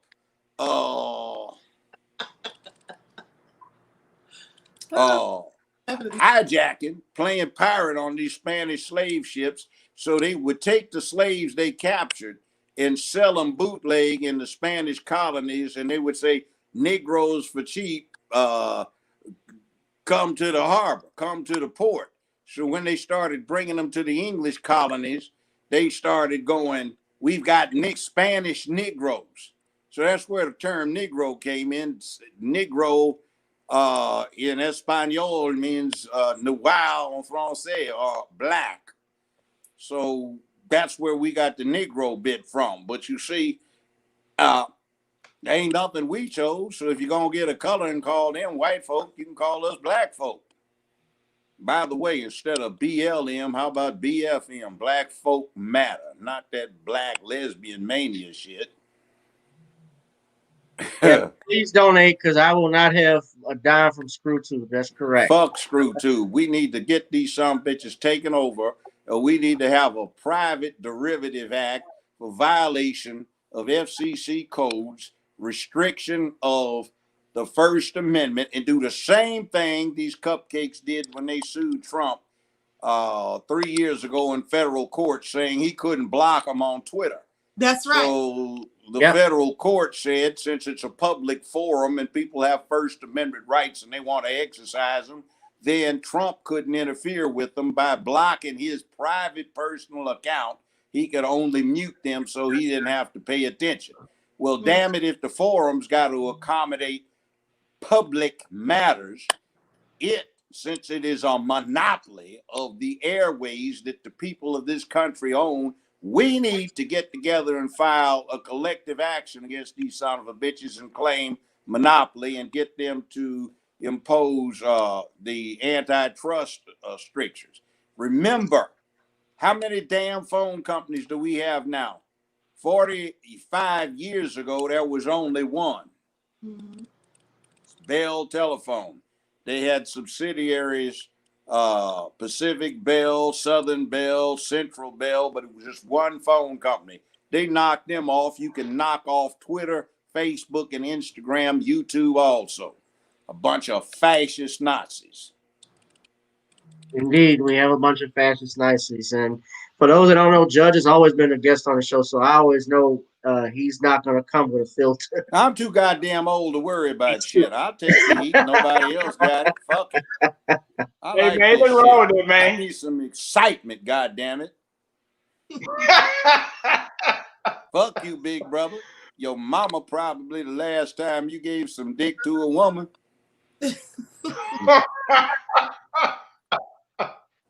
Wow. Hey, Judge, I like when you fire up, man. Go ahead, man. It's good. You know, you can cut. I didn't used to cuss like this, but I noticed you can cuss, play live porn. You ever seen the porn shit they play on? Yeah, Twitter? we were just talking about it. God damn, you can't say shit about a faggot, but you can have full two dicks up one's ass on Twitter. Judge, I want to Judge, I want to show you this though, because we talked about symbolism just before I switch subjects. But I wanted to ask your By the thoughts. way, that's their right. They want two dicks up their ass, their business, you know. But please don't show it to the kids. They can't buy whiskey. They can't buy tobacco. They can't sign contracts. They can't consent to a medical procedure. But all of a sudden, we got to move afoot by this jackass party so they can consent to getting their dicks cut off and chemically neutered. Judge, what do you think of this? When you saw like the OJ's doing? Oh, that was a bunch of shit. Goddamn. Where is the chain in the organ grinder? You know, the motherfucker got one of them wind around organs they used to do. Buck dancing Negroes. Oh my God! God damn, look like a fool. Who that in the middle? Uncle Remus? No, that's Papa Levert, Eddie Levert. Look like Uncle Remus to me, acting like one. That song is ridiculous. I heard it. You sent it to me. They're so happy. They's like that boy on CNN. What's his name? Fair Jones. He was so Was he crying? Did he cry? When he Anybody was know? just crying because Master Biden done run. Oh, I'm so happy. Did he cry? We were Biden taking done bets. Weezen show done accomplished. Oh Lord, I've been waiting for this day all my life. Oh Lord, Master Biden done won. Judge, was he crying last night? Because I didn't cry. That's why we call it Crying Negro Network. No, he cried yesterday. I'm They'll sit asking. their ass up to make some tea out of it. Then they'll go squeeze Don Lemon's booty in there if he can be spared from his white husband, and then go get Anderson Cooper to put lots of sugar in that shit. And you know what is so ironic about this? There ain't never been anybody Jewish up in the White House until now. They got the first bitch gonna be the Jew.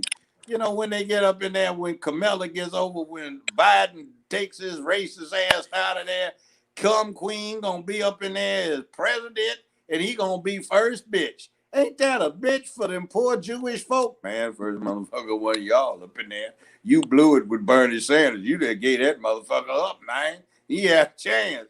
Now you got a motherfucker in there playing bitch. God damn. Ain't y'all ashamed, man? I think we ought to be ashamed. We still ain't got the first black person that's an American black person up in no goddamn White House either. The furthest we've ever got is the Supreme Court. We had a great man, Thurgood Marshall, and then something else in there now. Clarence Thomas. Uncle Let me. Uncle Thomas's cabin. Yeah, okay. Let me show. We actually got footage of Van Jones at CNN headquarters.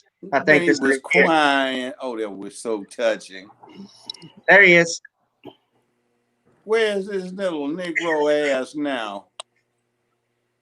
Judge, it's a joke. That's T.O. That's what I was thinking. That's not him, is it? No, that's T.O.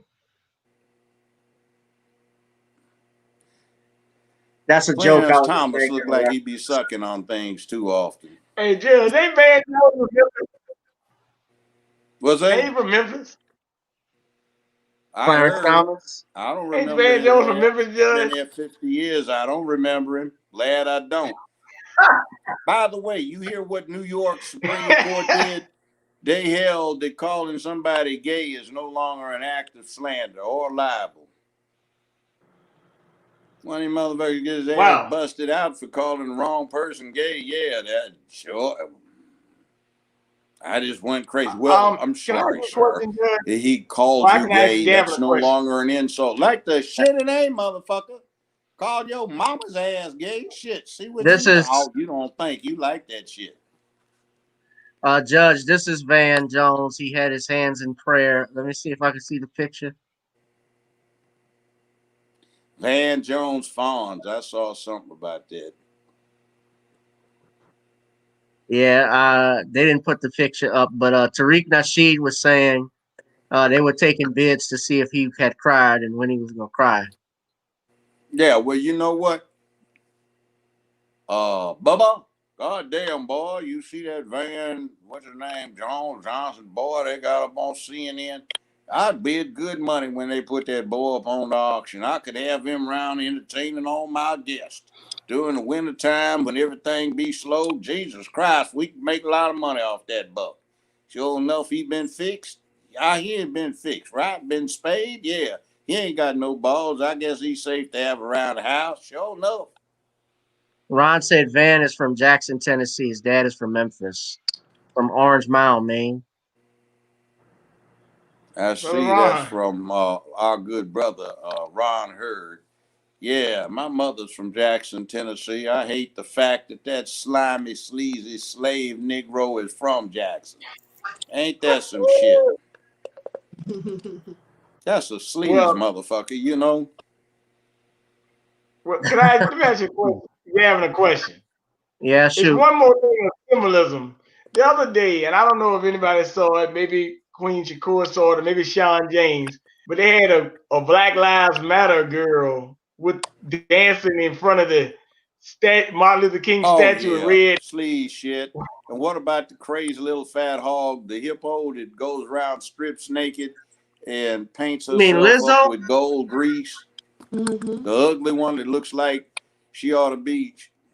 Damn. No, that's Patrice Cullors. That's but what about the fat hog-looking one that smears herself down with gold grease and stands naked out on the street or in front of a city hall or in front of a precinct station? Y'all see Van praying?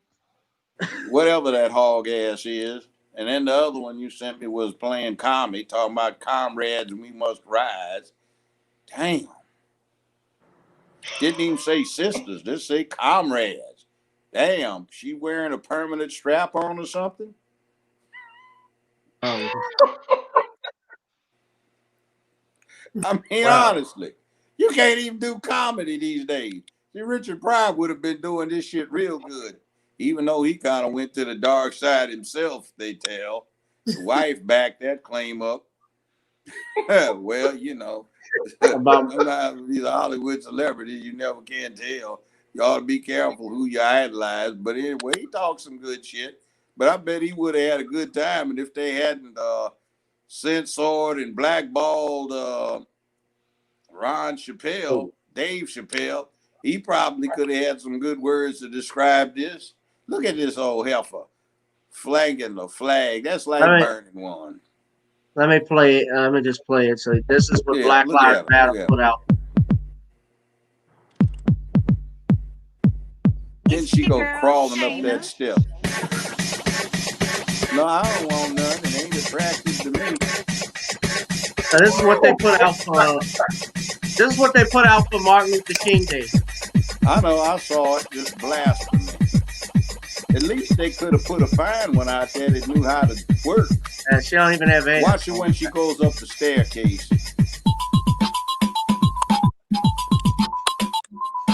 Now watch this. Now I gotta. Master, could I please come up inside the big house? Please, could I have some extra cornbread, please? You know what gets me focusing on my butter biscuits? That ain't determined. Now this was for Martin Luther King Day, right? I know. In front of the Lincoln Memorial. Lincoln's soul probably saying, you know what, I should have left him on that goddamn plantation. I never should have listened to that proclamation. As the greatest demonstration for freedom in the history of now, this is why we don't get taken seriously. because it's a That's like her them name damn fools is today a joke. playing all that music, waiting outside in the cold to get in, goddamn, to DMV. Now the performance is by a woman named Shayna Lynn, You ought to and be shamed. Called her Shayma Lynn. right, her name is. And you know what's so bad? She can't even quirk worth shit. No. Shawn, you did a video on this. You want to add something? Yeah, in my video, I said somewhere in heaven, Dr. Martin Luther King and his wife are face palming at this, especially Coretta Scott King, because this is just not a behavior that a respectable black woman would participate in. I mean, I remember when sisters had class and style and wanted to present a positive image out here, but instead, over the last 50 years, we've gotten more and more worse, and now we've got this clown up here thinking that this is a way to honor Dr. King and honor the freedom that he fought for black people to get. I mean, it's just to makes a mockery of Dr. King and everything he worked for, and even worse, makes a mockery of what Coretta Scott King represented. The whole thing was absolutely disgusting to watch. I did a whole video on it, and it just was. I just shook my head at this because I'm like, your Black Lives Matter really they're making black people look bad with this type of stuff.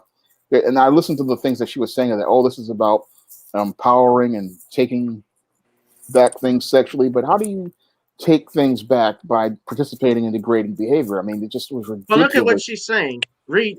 I'm sorry to interrupt you. Let me just pause 1 second.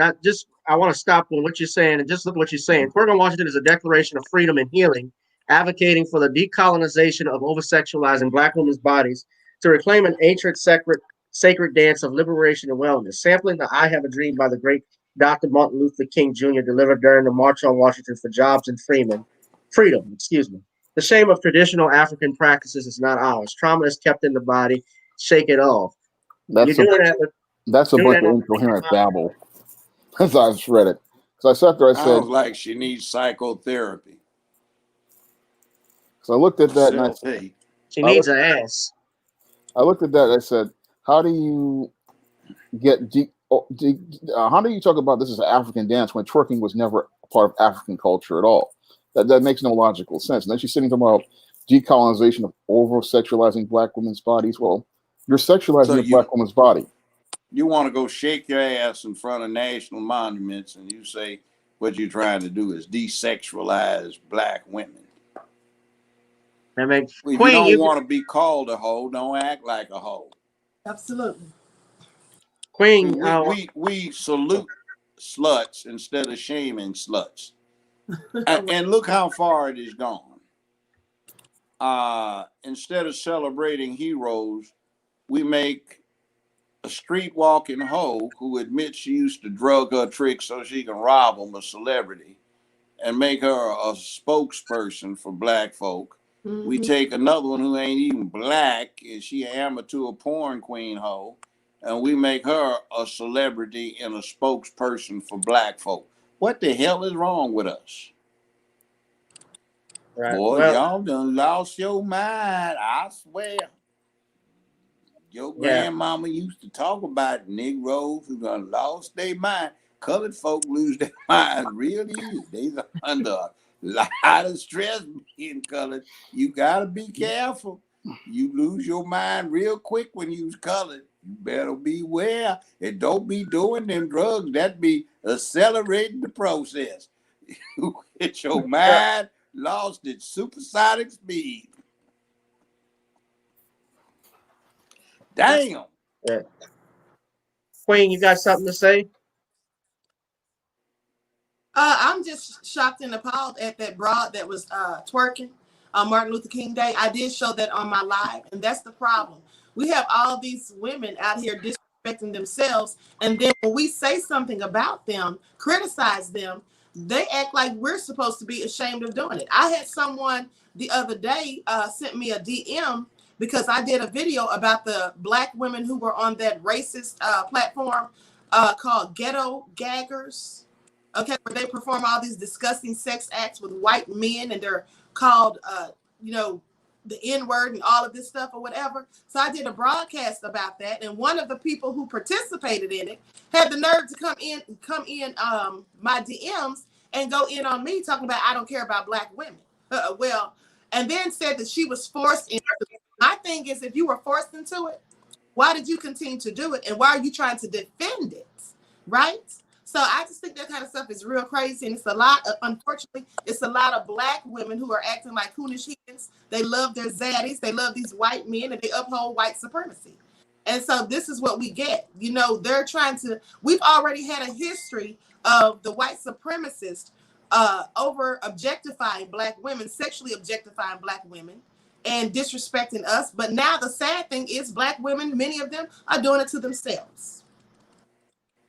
That's like we had a whole history Well, of that's like black Amber men Rose being doing the dissed slut by the check walk. system, and now they're doing it to themselves. Black males, not men.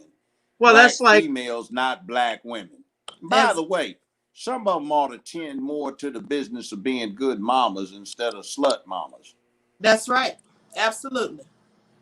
Right. Well, you know, that reminds me when I look at stuff like that and think of that, what you're saying. Remember Amber Rose a few years ago, she used to have something called the slut walk that she did. And what's funny is that she talked about how women's bodies are demonized, you know, are sexualized, and we demonize women, and we are we don't condone sexual assault. We are marching against all of this. You know, she went one of those women, her and Cardi, you know, she was one of those women that was shaming Bill Cosby and stuff like that. But you all are acting like fools, basically promoting your bodies in a sexual objective way, and then wonder why men, you know, holler at you or call you hoes or things of that nature. You know, it's, you know, you entice that. It's like the Pavlov's dog where you add raw meat. The dog is hungry. The dog is going to go there. I might be mistaken the Pavlov's dog. The bell. Feed Bell is them, the and every Pavlov's time you ring dog. the bell, Yeah. they salivate after a while.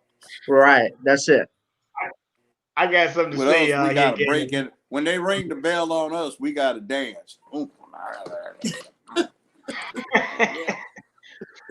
got something to say to Gavin and Shawn. Well, Gavin, you about more so my age, I think, because I'm 33.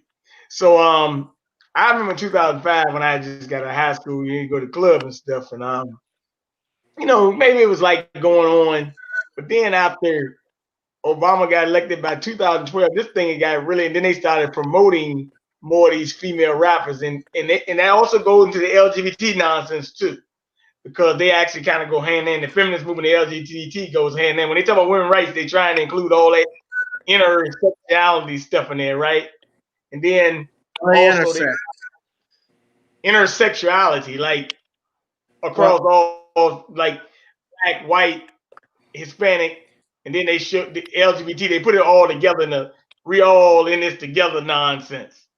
But what I'm saying is they started promoting these people, and now, I mean, Trump comes in and they get knocked back, but that only made them come back stronger. And then that's why you have people like Cardi B. I mean, I'm even taking it as far as LeBron James putting a wig on in a progressive, or we can go to Dwayne Wade, we can go to anybody, but Billy Porter. Man, did you I see mean, that red, picture black.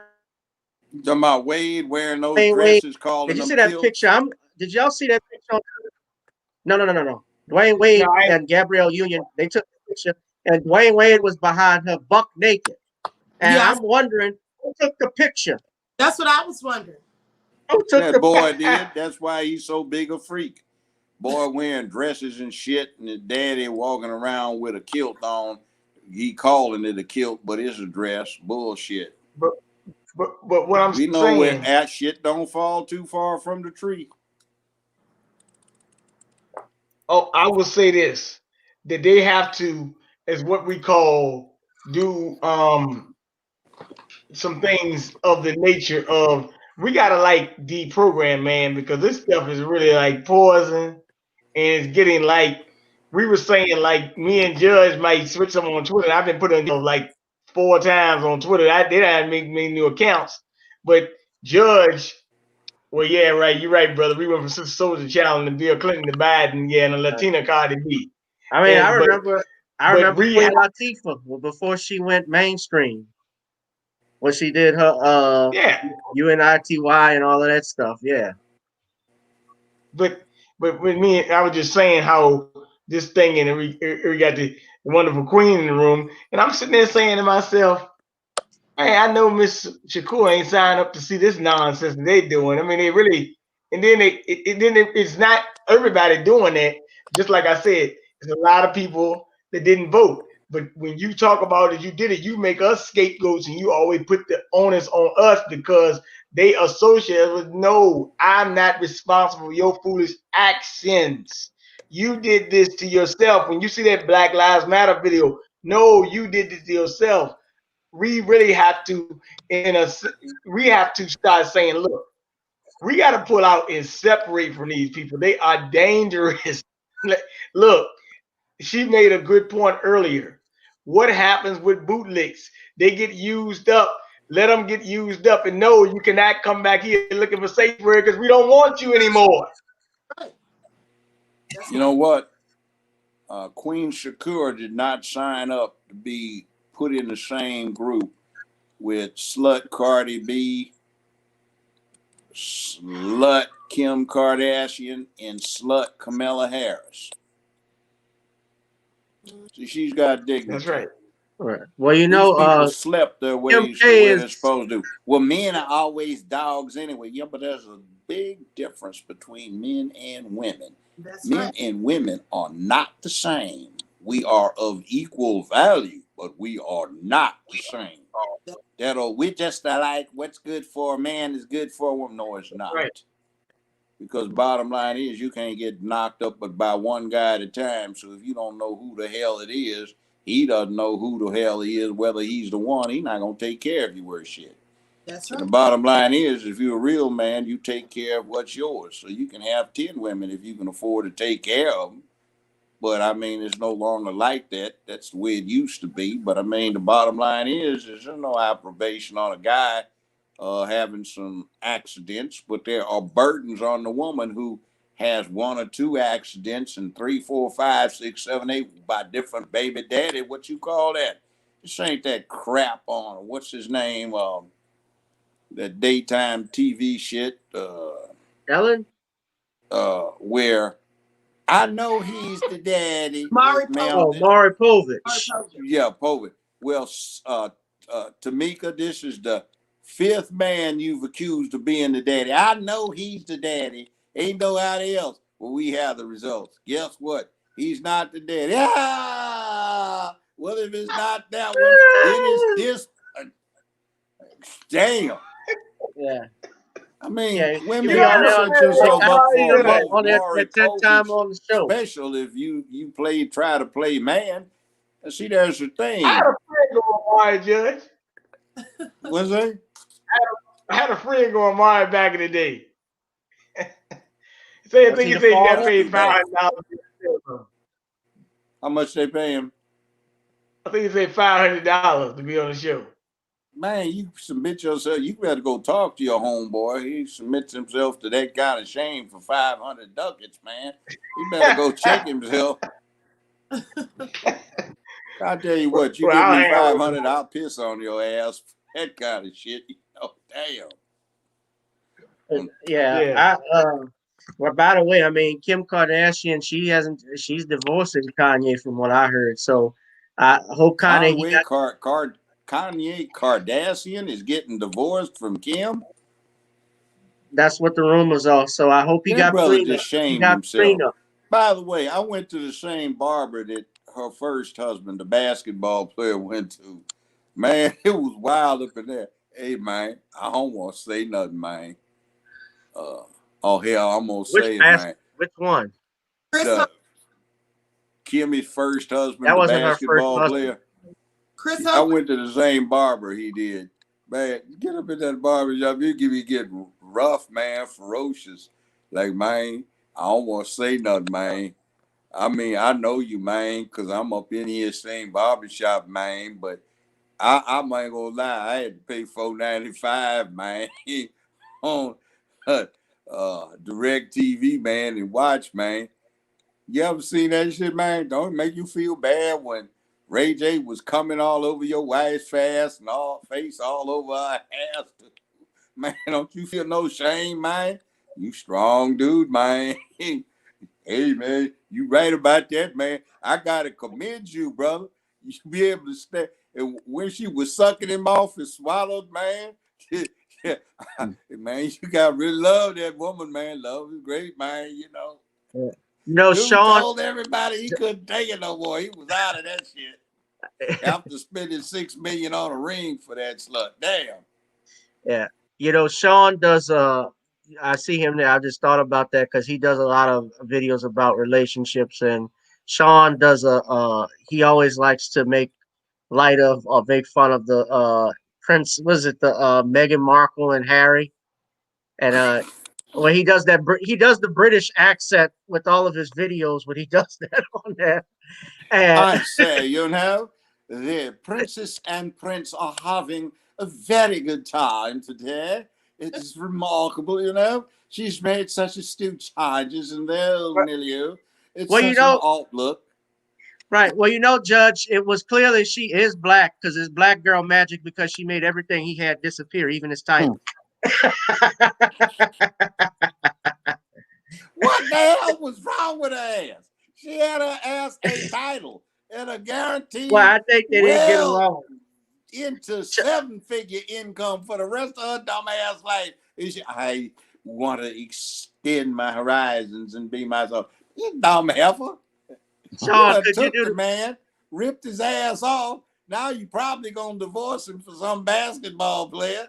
And he gonna be left hanging, and you gonna be left hanging, and your ass is a dumb money. What the hell's wrong with you? You could have been walking around. I am the princess.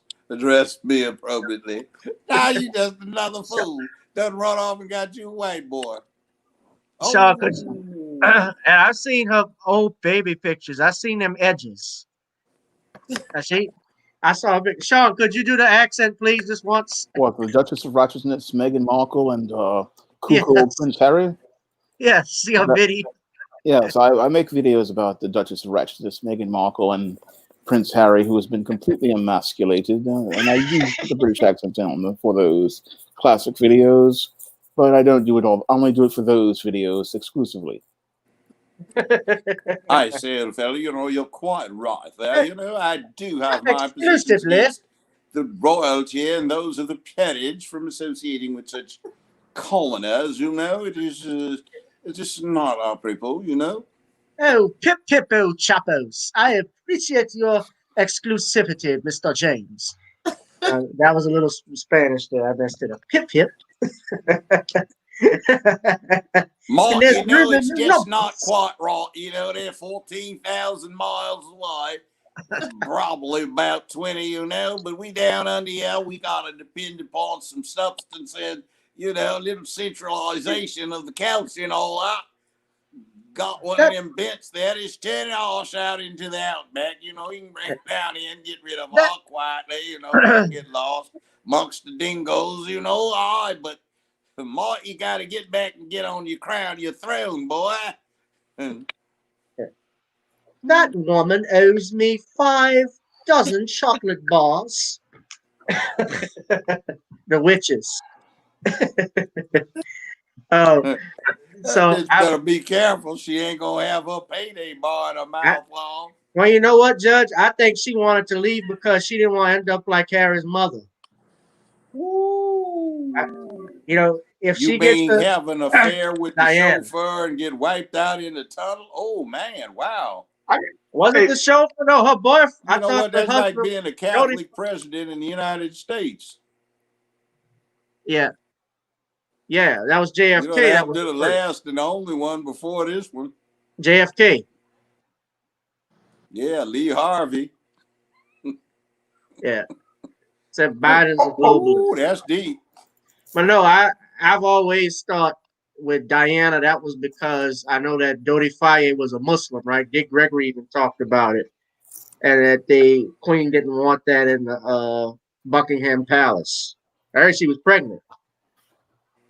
Ooh. Diana. So Megan is staying away from Paris. You notice that Scandal. she went right to Los Royalty Angeles. transgressed upon by the Middle East.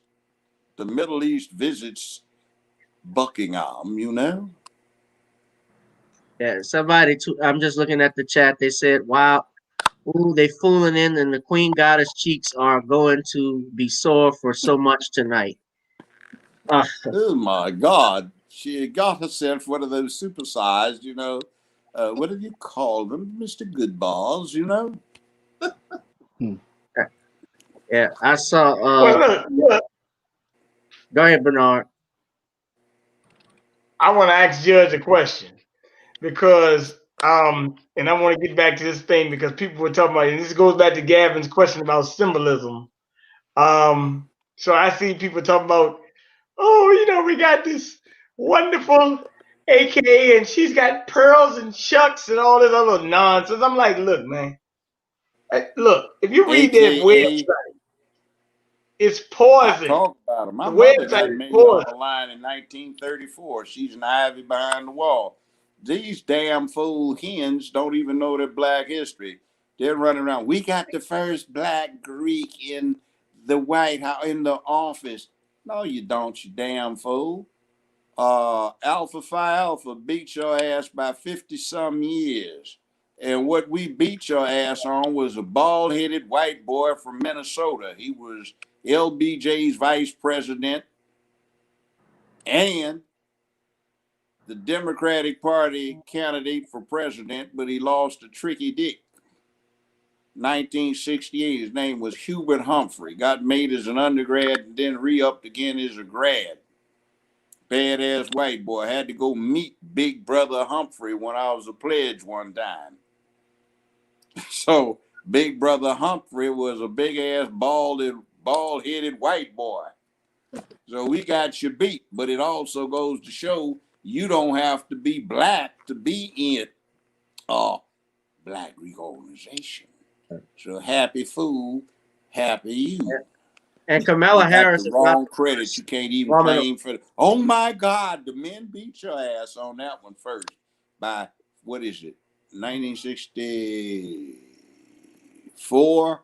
Humphrey That was in is '64. Yeah, 57 years, 56 years, 57 years. So we yeah. got you beat, girls. What? Right. Well, what I would say too is And you also that ain't the even got first a real president of black woman. You got a Tamil Hindu Brahmin cast with a little Irish thrown in. There ain't no what they call Negroid in her. well, she actually, and she's not the first vice president of color. That distinction belongs to Charles Curtis, who was Hubert Humphrey's vice president. He was what they No, call. Hubert Humphrey was vice president. I'm sorry, not Hubert Humphrey. I meant Calvin Coolidge. Calvin Coolidge. Well, he had just a little. See, what happened, and most people don't even know this, is because so many of these rich Southern plantation owners lost all of their legit kids in the Civil War. Their properties and holdings, monies would have been is cheated to the state. Counselor, you know what that is. So rather than have the money as cheat to the state, they set up some protocols so the sons they had by their favorite mulatto, quadroon, and octroon mistresses could be official white folks. So every one of the former 11 Confederate states had rules on the book until the late 20s that read something like anyone with no more than X amount of known colored ancestry may apply to any court in the state, and if sponsored by two known white sponsors as to good character, and if to the appearance of the judge or chancellor the individual appears white, they are entitled to an official decree of Caucasian status. So in the 30s, they changed to something like anyone not heretofore declared Caucasian with any known colored ancestry will be considered colored for purposes of these statutes. By the late 30s, all of these states had switched over to anyone with any known colored ancestry will be declared colored for purposes of this statute. But you see, you can't have an ex post facto situation in America. If they got declared Caucasian, that meant they stayed that way. It's race judicata. It's already been decided. So even if they change the statute, you can't go back and compromise somebody with it. So people who got declared to be white or Caucasian by court decree up until the late 20s were white folks. So you got a lot of good quality white folk now. You got a lot of black. In fact, the typical American white person has between about 8 and about 26% recent African ancestry. Matter of fact, you got a lot of people that look black that have the same black ancestry, and most of it is something else besides black. But the genes that express the color were absorbed. You also have a lot of black Americans who have recent Chinese ancestry. We don't talk about it, but James after Brown the even Civil said he War had was over, Chinese they brought ancestry. these Chinese coolies in to work on the railroads in the South, not the West. They didn't have any women folks, so there were all these freed slave women, and I guess they liked black nookie. So a lot of recent black Americans have really high percentages of Chinese. So I guess we ain't got nothing to worry about if the People's Republic of China gets in charge. Maybe they'll treat us with more respect than the folk do now around here. Wow. I heard James Brown even said that he had Chinese ancestry, so that's very Yeah. interesting. I mean, it ain't Queen, that you, far back. It's like one of my grandfathers was born in 1852. So here I am. That's grandfather. So yeah, it's easy for somebody's great grandfather, or whatever it may be, to be somebody that's Chinese. So somebody like me, you may have a grandfather that's Chinese that nobody in the family wants to talk about. Uncle Ching, great granddaddy Ching. Queen, See, Lee, names like that, yeah, not just Robert E. Lee, but Chinese use Lee a lot too. yeah, Soon Lee. Harry Lee, yeah, like down Well, here. Harry Lee is Light Horse Harry Lee. He was a cavalry general in the Civil Revolutionary War. His son was Robert E. Lee, leader of the Confederacy, the Johnny Reb General. By the way, interestingly enough, he freed all his slaves. That's where Arlington Cemetery is built on. He used to own that property, or his wife did, and he acquired it. Robert E. Lee. Yeah. Oh wow. Yeah. Arlington was his family home. Wait. Well, his wife's family home, but in those days, the guy got the woman's properties when he married her. So, sure. Robert E. Lee used to call where they's been all these American service people home. And they did it kind of as a slur on him, like, fuck you, you went and played traitor. We gonna bury all our dead where your ass used to live. Now come back. Queen, what do you have to say on the subject? On that? At the end of the day, look, I feel like as we have been talking about all the symbolisms and everything, too many black people are caught up in that. And quite frankly, I feel like many of our people are not going to do anything, as far as back for their rights. And I don't mean going out here with guns blazing or anything like that, but I mean as far as demanding that we get something that we're owed, that we get what we deserve. They're not going to ask for reparations. They're not going to ask for justice, legislation to be passed, any of those things that are tangible.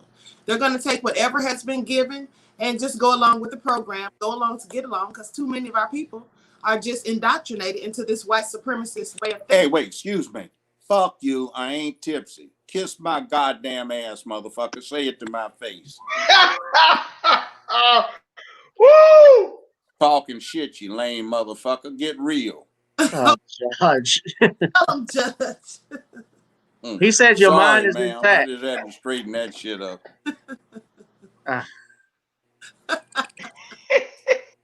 Queen, finish your. I had a drink with Negroes. Yeah, so you see, motherfucker talk real Judge, shit. let us finish. You supposed to be high according to these motherfucking ignorant, lame ass colored folk.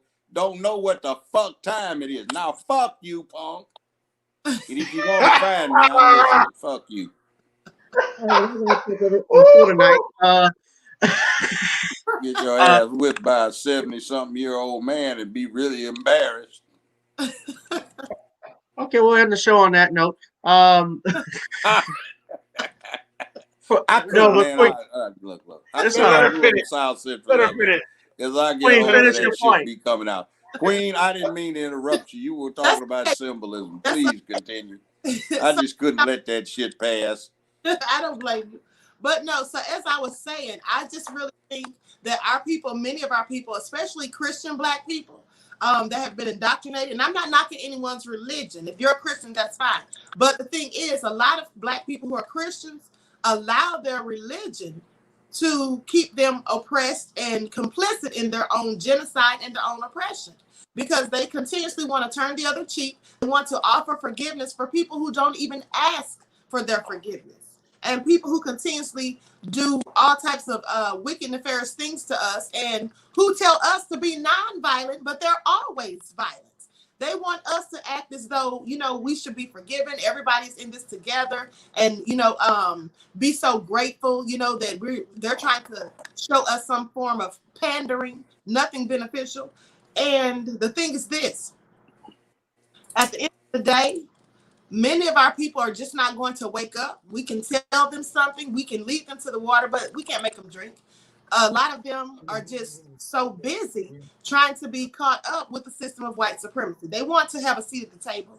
They enjoy having white people praise them and pay them attention, be nice to them, say things to them that they, think are kind or whatever. But they don't care about the fact that in the interim of all of this, they're not going to give you anything substantial. They're not going to do anything that's really going to help you.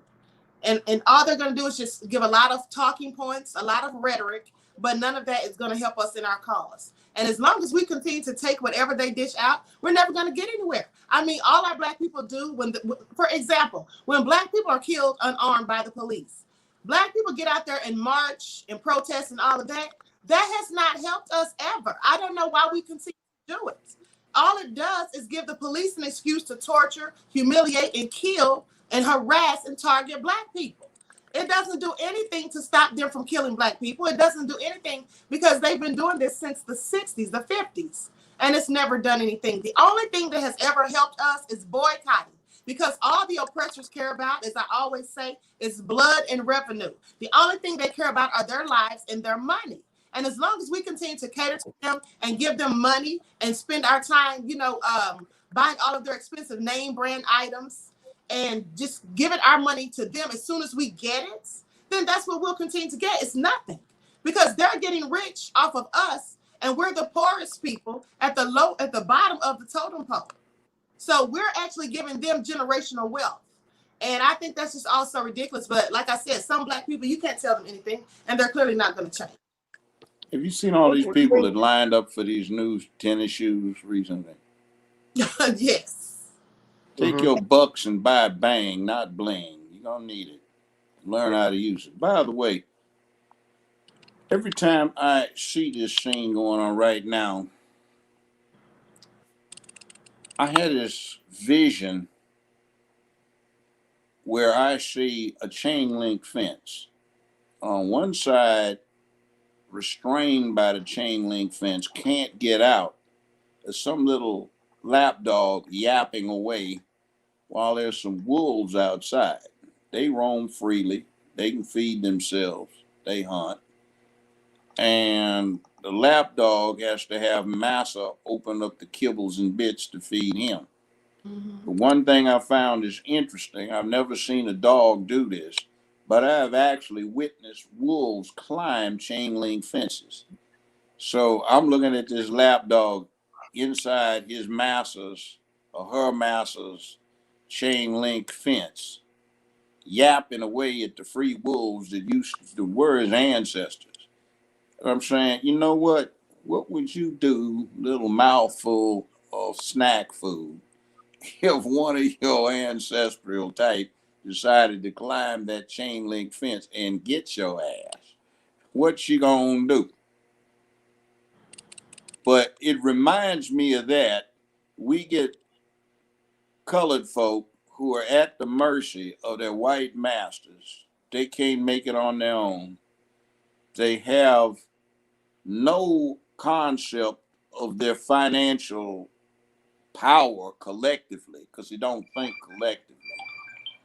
They talk about unity, but they talk about it in a way that invites in traitors and treasoners, like Counsel and I were talking about with this thing about Big Brother getting into your phone and hacking it.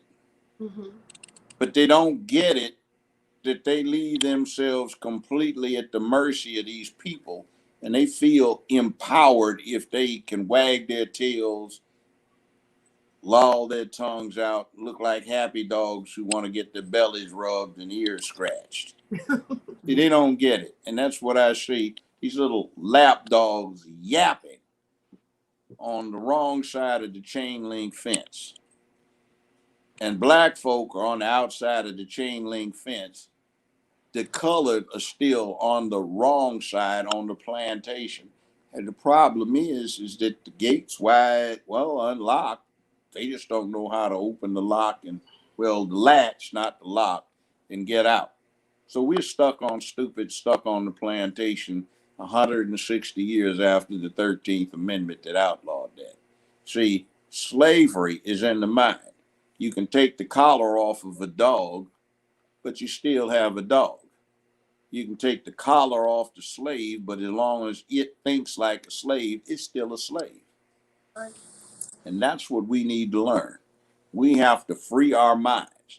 And when you have loyalty to a party that has not done a damn thing to you, instead of being an independent and selling your vote like every other American in this country does, you're still a slave.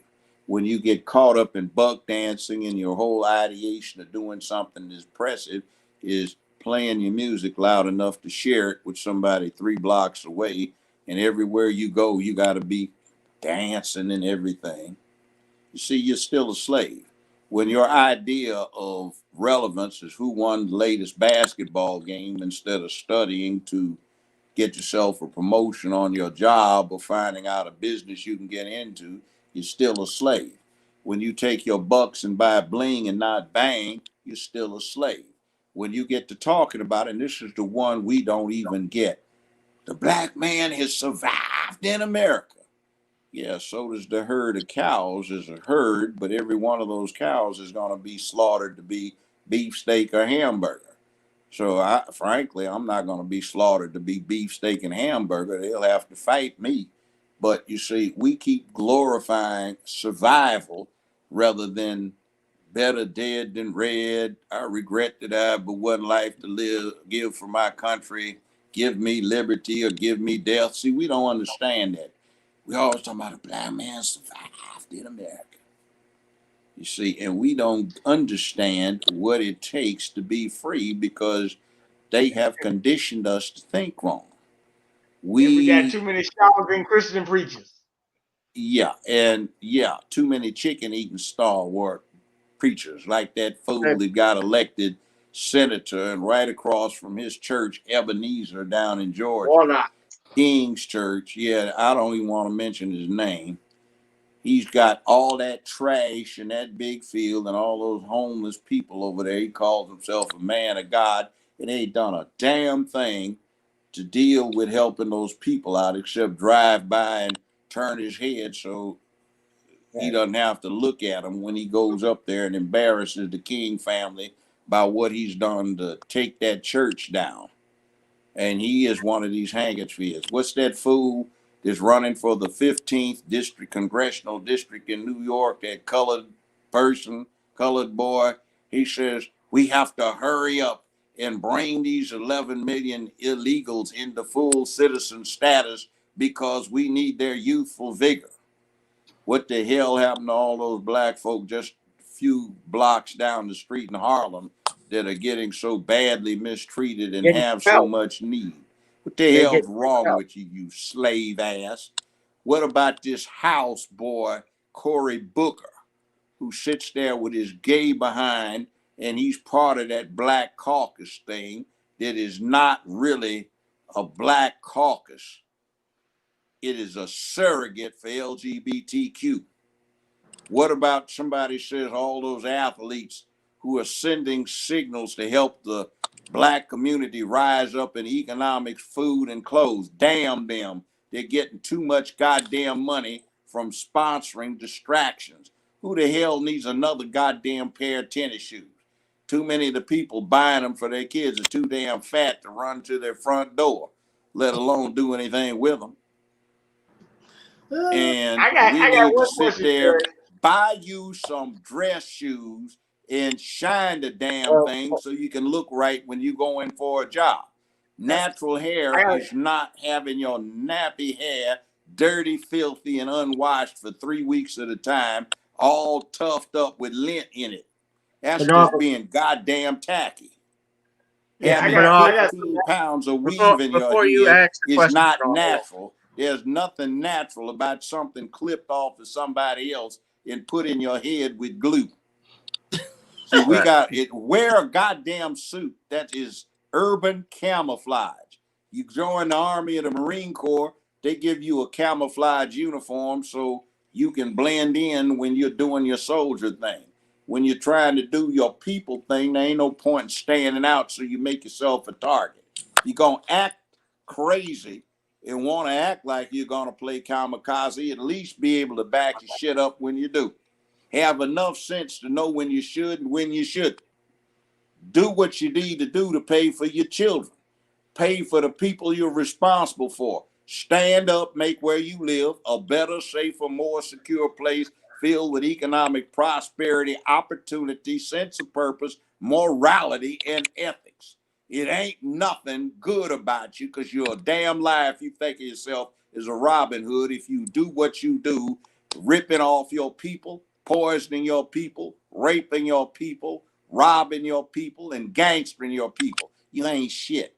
You ain't no man. You ain't doing nothing. And by the way, whole lot of MFs off in the penitentiary need to be there because they ain't shit. They didn't play Robin Hood. They did these things to their people.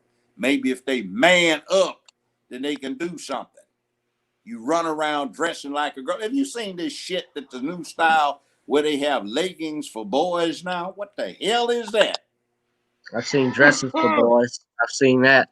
I mean, these tight peg pants are bad enough. Hell, if you were supposed to be going for bad, you got taken away an option. You can't even wear an ankle holster with that shit. Yeah. Let me Why say are they this. adopting all these clothes you can't pack hardware under? Oh, right. Why would you be interested? We don't need those. I mean, we should be pushing styles where you can pack your hardware. We got to start thinking like they that. want to disarm you. Instead of worrying about learning how to dance or shooting baskets. You ever been out on a range? Save your money. Go see what you can do. Learn. Teach your boys and sons how to shoot. Don't have any sons, teach your daughters. Let your sons teach the sisters. Roland Farton may be interested in those leggings. He wears ascots. Well, I don't know, but I saw Roland in that picture with those two men in those Speedos. I don't even want to look at it. We got Biden and Harris back in, so that means I still can't get a job. But You I'm mean still popping fresh doughboy? Yeah, you've met him, huh, Judge? I've met him several times. He's That's got your an frat ego brother. on him. He thinks he knows everything. Yeah, I've met him. He's a fucking jerk. I'll just leave it at that. He's a bit of a bit. Tariq goes in on him. And those little punk asses on the Breakfast Club, I challenged them. None of them will rise to the challenge. I know they do. Well, let me say one thing to the panel right Remember here. that when Charlemagne, you got a little bitty motherfucker running around calling himself Charlemagne the God. The original Charlemagne was a 10th century psychopath, and he wants to name himself after him. Dude was 7 feet 2 inches tall. And he wants to name himself after him. Was a French boy who was a psychotic French boy, precursor to Adolf Hitler and that kind, and he wants to call himself that. Yeah, and he got on up there. What did he say? He sucked that dude's penis if he pulled that off. He said it. Well, what got me was when he I'd made an send us a ass little load bunch of of punk envy. crew anywhere. Yeah, well, what Somebody got was me is trying to get me to pay my money up, go up before all that shit hit the fan. I said, well, what? I said, they can pay me. I'm smarter than they are. I got more education, street savvy, wisdom, learning, and discernment. Hell no. well, what got me was when he got the ass vote for DJ Envy for his birthday. That one was very telling. But How about milk yogurt? Remember he came on my Friday radio show and he talking about he left. liked chicks with dicks, but he wasn't gay? I He think must got a have dick, Malik man. You Yoba. want to Yeah. have sex with something with a dick? That make you gay. Don't you have a dick? Or are you one of them what drag kings or something? What isn't that what you call a woman who's trying to front off from being a man, like a drag A drag queen? queen. A Guy trans. trying to front off on being a woman. I say, are you a drag king or something? You really a woman? You like to go have sex with chicks with dicks and tits? If you got a dick, that make you gay. I'm not gay. They say they're girl. Man got a dick is a dick. You know, you gay. So he hung up the phone, and bailed. That's Yeah, what I they remember teach that. you to do. And he The tried to phone went compare it bad. to, and what's worse was he tried to compare it to people with disabilities. And Bishop, I don't know if Bishop is still watching. He got on him, but Yeah. we got Milk yogurt. Not Malik Yoba, milk yogurt. it makes you By the change the way way, you. remember this. New York has declared that calling somebody gay is no longer a pejorative that leaves one liable for libel or slander or defamation of character. So, okay, you gay motherfucker, hell, that's your business, but damn, you want to advertise it, I'll call you that. See, they can't do that. You call somebody you gay motherfucker. Well, you straight motherfucker? Yeah, I'm straight motherfucker. What's the problem? And I ain't got to have no goddamn pride parade walking down in some chaps with my ass and dick out. So what about it? And by the way I'm talking, youngsters out there, is the way folk used to talk. We don't cuss, didn't cuss, but now you can cuss, so I'm just talking. See where things have gone, where you scared to do it? You think somebody that's doing it, oh, he's tipsy. Oh, hell no. I don't drink much these days. Every now and then, but not tonight. Too tired. Yep. And see, Well, you got, let let me me. clarify. They have a right to do whatever they want to do in their bedrooms. That's First Amendment under the Constitution. But they have no right to come out and advocate for our children. You can drink all you want, whiskey and wine, but you can't feed it to children. Don't you even dare try. You can smoke all you want, but you can't come out and induce children to do it. You can get your freak on in your bedroom all you want, but don't you dare come out and try to freak out the kids. You can advocate being a punk ass coward. And who is this stupid ass motherfucker? Jehemina Thomas. What the fuck your name, boy? You call yourself a judge, but look at you. How you are lazy and dissing younger men than you. What for, you punk ass motherfucker? I got millions of dollars in a bank account. I was making $25-30 million a year for 15 years. I didn't buck dance. It was because I had a long career as a judge. I was 50 years old, 53 years old when they discovered me. I'm in my 70s. Now, fuck you, punk motherfucker, with your profitable, broke ass. Talking about a lazy motherfucker. I'm in my 70s. I should be out with a woman tonight, goddammit. But I'm in here trying to educate people. I don't have to do this, you punk. Yeah, Fuck let me say you. this. None of the people here on this platform that come here, I asked them to be here. I brought Queen Shakur here, and her followers have actually become some of my subscribers now, and on this platform. So I'm thankful that she's here. And the same thing with the judge. Judge asks for no money when he comes on here. Neither does Shawn, and neither does Bernard. They come on here to support me. So don't disrespect my guests. If you got a problem with it, keep it moving. Take your ass to another channel. Watch something on television. We're dropping June. Goddamn creep ass trolls. Oh, take your faggot ass Don't even worry someplace about else. them. Don't even worry about it, Judge. Excuse me. Go somewhere else. You'll have to But edit that out. You can bleep that out, well, punk this is ass live, so motherfucker. everybody heard it, so I can't just Okay, delete it. punk ass faggot motherfucker. But And see, let's. all I gay want to folk wrap it ain't up, faggots. Judge. It's just the one act like you punk troll motherfucker. Yeah, and I just folk anybody. That was my goddamn Well, business for 30 years. What the my hell do you mind, y'all think? got to be It on my even game. allows that in the Bible. Do judge not, least you judge, be judged, unless you are a judge. That was my business. There we go. Black Thank Mama. you. Oh, Black Mama, thank you for the donation earlier. I appreciate it. Boss of Queenie. I see y'all all in chat. Mickey and Manger. Listen, I want to be getting to wrap this up. Uh, I do want to ask, and I'm going to go around the table so everybody can give where everyone can follow them and also their Cash App. But I want to also leave with this question. And I'll start with Queen, and then I'll go to Shawn, and then Bernard, and then Judge. Uh, what is the solution, especially now since people are seeing what's going on with this administration, how we're not supposed to give them, you said earlier, he doesn't get the benefit of the doubt. What's the solution now for Black folks, and where do we go from here? Queen, I'll let you go. The solution is to hold them to the fire, to hold them accountable, to make them, or to ask them, basically, what are they going to do? I mean, they've made all of these promises. They said all these things. We need to stay on them to see if they're actually going to follow through with anything, which I doubt they will. But the main thing we need to do as far as a solution, well, as far as Black people issues, we're going to have to figure that out ourselves. And one of the things that I think we should do is absolutely stop spending money with them. Keep our money and support Black-owned businesses, buy Black and all of that. Stop spending money on name brands. And here's the thing that Black people need to realize also. During slavery, they branded our ancestors with hot irons, right? They branded the owners' names onto them. Black people are now branding themselves foolishly by buying name brands. They don't understand. That's why they call them that. That's why they're called name brands, because you are, in fact, branding yourself. And now many of our people are vanity slaves. That's why, as the judge said about, people going out waiting for these new sneakers and tennis shoes and all that stuff, they're doing that because they are vanity slaves. They feel like they have to spend money with the oppressor.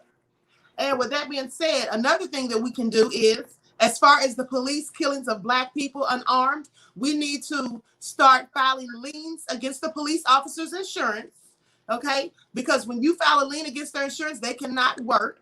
So many of these officers are just getting resigning or being fired, and they're just going down the street to another department. Like Erica Shields, okay? She was the police chief in Atlanta. She's now the police chief in Louisville, Kentucky.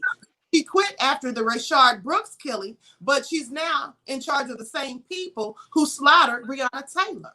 So none of that makes sense. At the end of the day, Black people also need to make sure that you have insurance policies of high value, as much as you can afford. Because I guarantee you, as I've said before, if police were continue to kill Black people and all of these claims are filed with the insurance companies will start having a problem with that. And then they will go after these police departments. Those are just a few of the things that we can do at the end of the day, because the Democrats and the Republicans, they're not going to do anything to help us. Now, we can sit here and ask Biden and Harris and stay on them, but in the end, they're not going to do anything, as I believe, but give us more pandering, more rhetoric, and more lies. And that's just what I think. So we have to look out for ourselves, and we need to do that by unifying, standing together, and basically supporting one another. That's what we need to do. Economics. Amen, sister. Tell everybody where they can. I know your followers know where to follow you, but just for those that are on my channel, tell them where they can find you. And also, if you have a Cash App, I was going to ask if you could put it in your logo description so they'll see it. Yeah, everyone can follow me on Authentic Black Goddess TV. Black is spelled BLAQUE, Authentic Black Goddess TV. They can also follow my podcast found on Anchor and Spotify. It's called Low Frequency Hertz. Hertz is HERTZ. And my Cash App is $Queen A Shakur. Thank you for having me. I appreciate everyone on the panel. Thank you, Queen. I appreciate you for coming on. You're always welcome, and thank you again. You invited me on your chat platform first, so I wanted to return the favor. But thank you so much, I want to Shawn. invite you on mine too. Yes, there we go. Because Judge has a show on Fridays that we do with Bernard and myself, and with Valerie Denise Jones and Bishop and a few others. So yeah, so it's great that she can come on. So there you go. You got a connection. Brother. Okay, Queen, I appreciate your remarks on the boycott and some other profound observations. One point I want to make here, the cussing is for a purpose. I don't want to disrespect you or other sisters. The point is this, is that we have allowed censorship to turn everything 180. We used to not be able to use profanity, talk about obscenity, show or discuss pornography. Now children get exposed to that. It's everywhere on television and in the media. I'm using it freely because I want to make a contrast and shock a few people who might get shocked by it, because the things that used to be censored, pornography, obscenity, and things like this, are now approved. But pornography and obscenity are being pushed on our children. Drag queens are reading to them to condition them to this. Children are being taught how to do things sexually and not let their parents know about it. We are getting a slow infusion of this poison into our minds. So perhaps, with no disrespect to the women who are listening, the sisters, this is for a purpose. It's just to show you what's going on. Now, we can boycott, we should. We should start boycotting by never giving another damn vote to the Democratic Party, nor giving one to the Republican Party, or to anyone that we get nothing out of. We need to start managing our money so that it is used effectively. We have billions of dollars worth of spending power.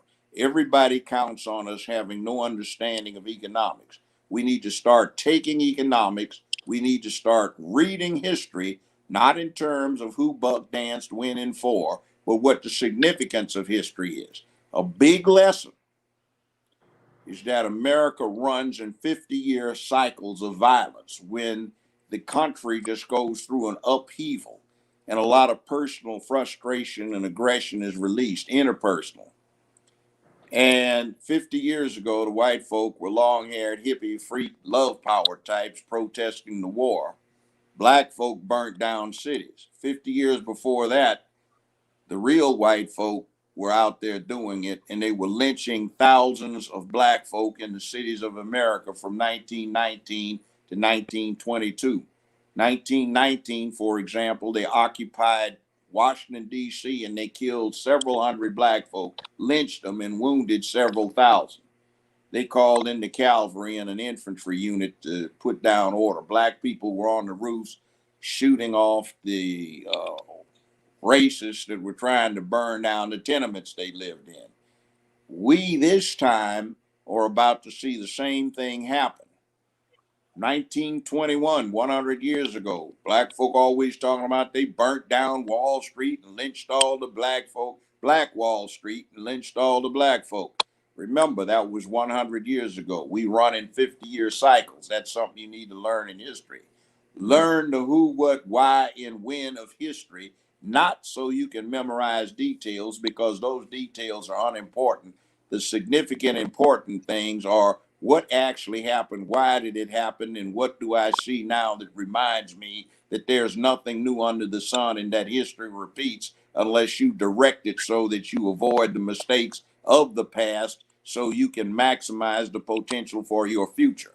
Are you making where you live a better, safer, more secure place filled with economic prosperity, sense of purpose, morality, and ethics? Are you doing what you need to do to prepare yourself physically and mentally to be a man of peace who will enforce public peace, dignity, and order where you live and become brave and courageous when necessary?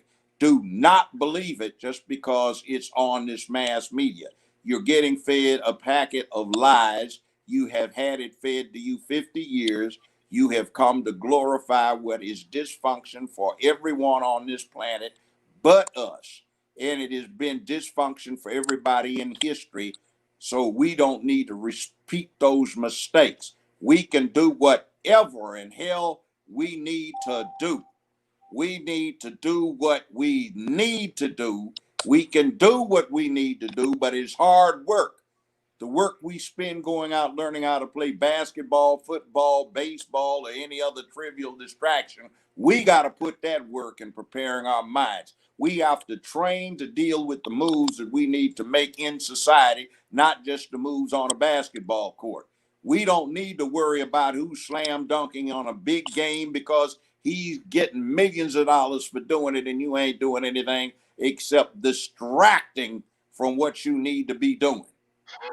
So we need to exercise our power. And in order to exercise our power, we must prepare our minds to understand what that power is. We must prepare our minds to understand how to exercise that power. We must prepare ourselves and put ourselves in a position to exercise that power. We can be what we ought to be if we choose to be so. Not what you want to be, because you can always choose to be a damn fool. And sometimes it is a question of not whether you're dealing with a fool, but how big a fool can a fool be?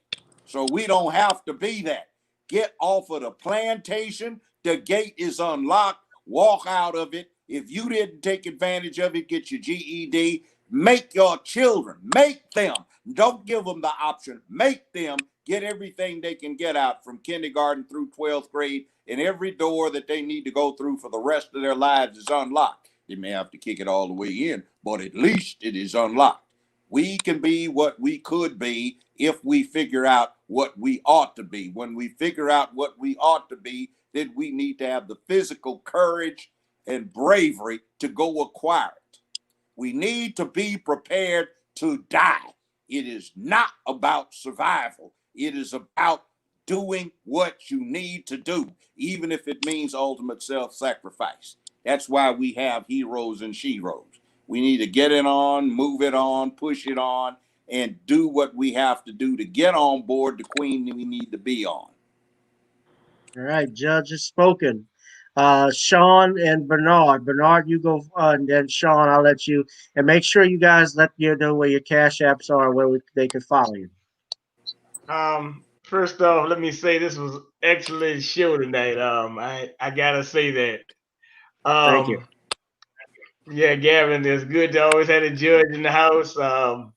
And Shawn and Queen Shakur. Actually, I need you to send me an email so we could do this. You are wonderful and you're good as advertised. I've been watching you Fly Nubian Queen, and I do appreciate you being here with us. You are a honor.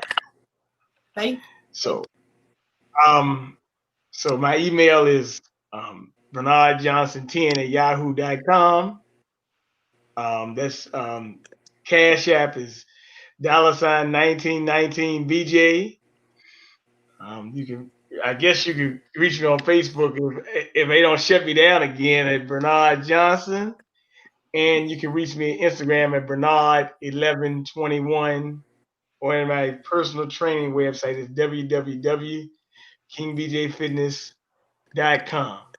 So, but yes, Queen, send me an email, and we have to do this again because they're great, and keep on pushing, Queen, and keep on educating young sisters and older sisters, because we got a long way to go. And judge, one thing, I was at work today and guys were talking about buying them Jordans, and the guy said, "You don't buy no shoes?" I said, "I don't buy Jordans. I just buy me a pair of tennis shoes." So it is what it is.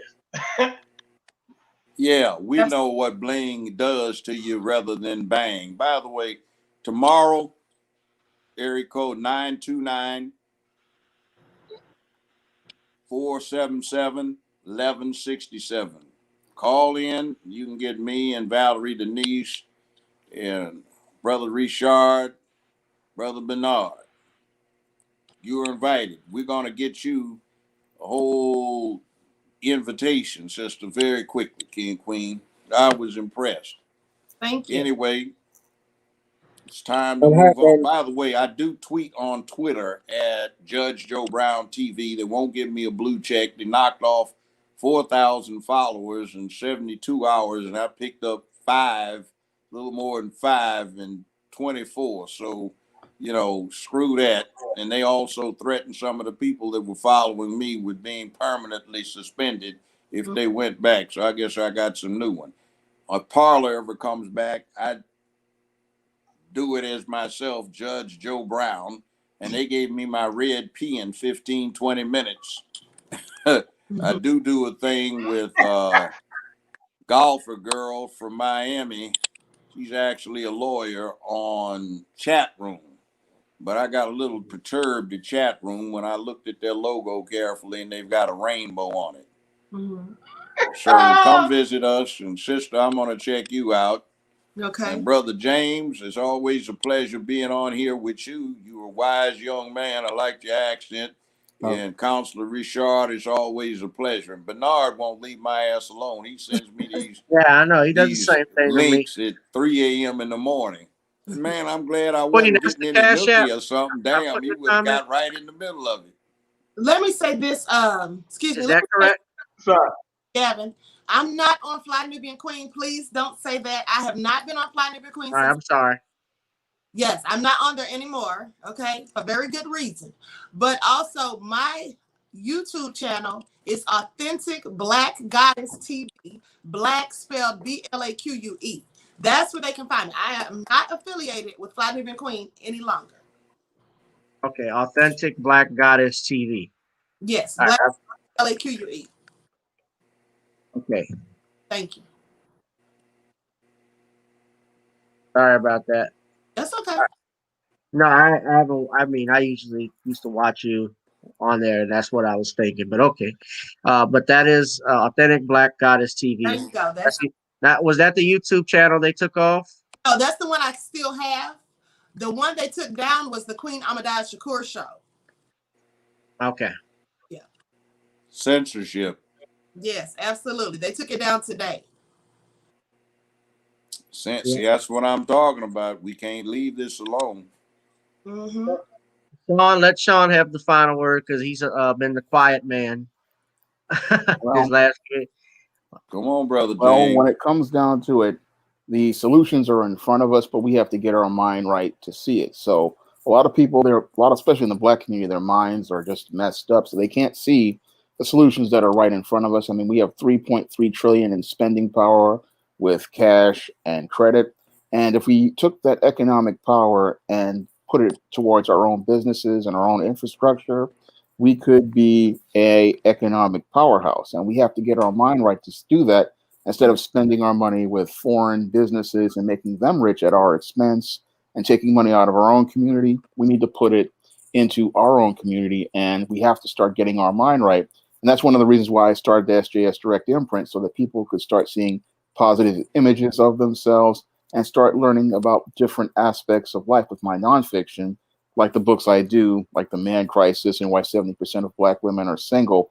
The whole point is to start getting your mind right, because once you start to see things correctly, then you can start building and really start taking power back and start taking things back towards building a better and stronger Black community.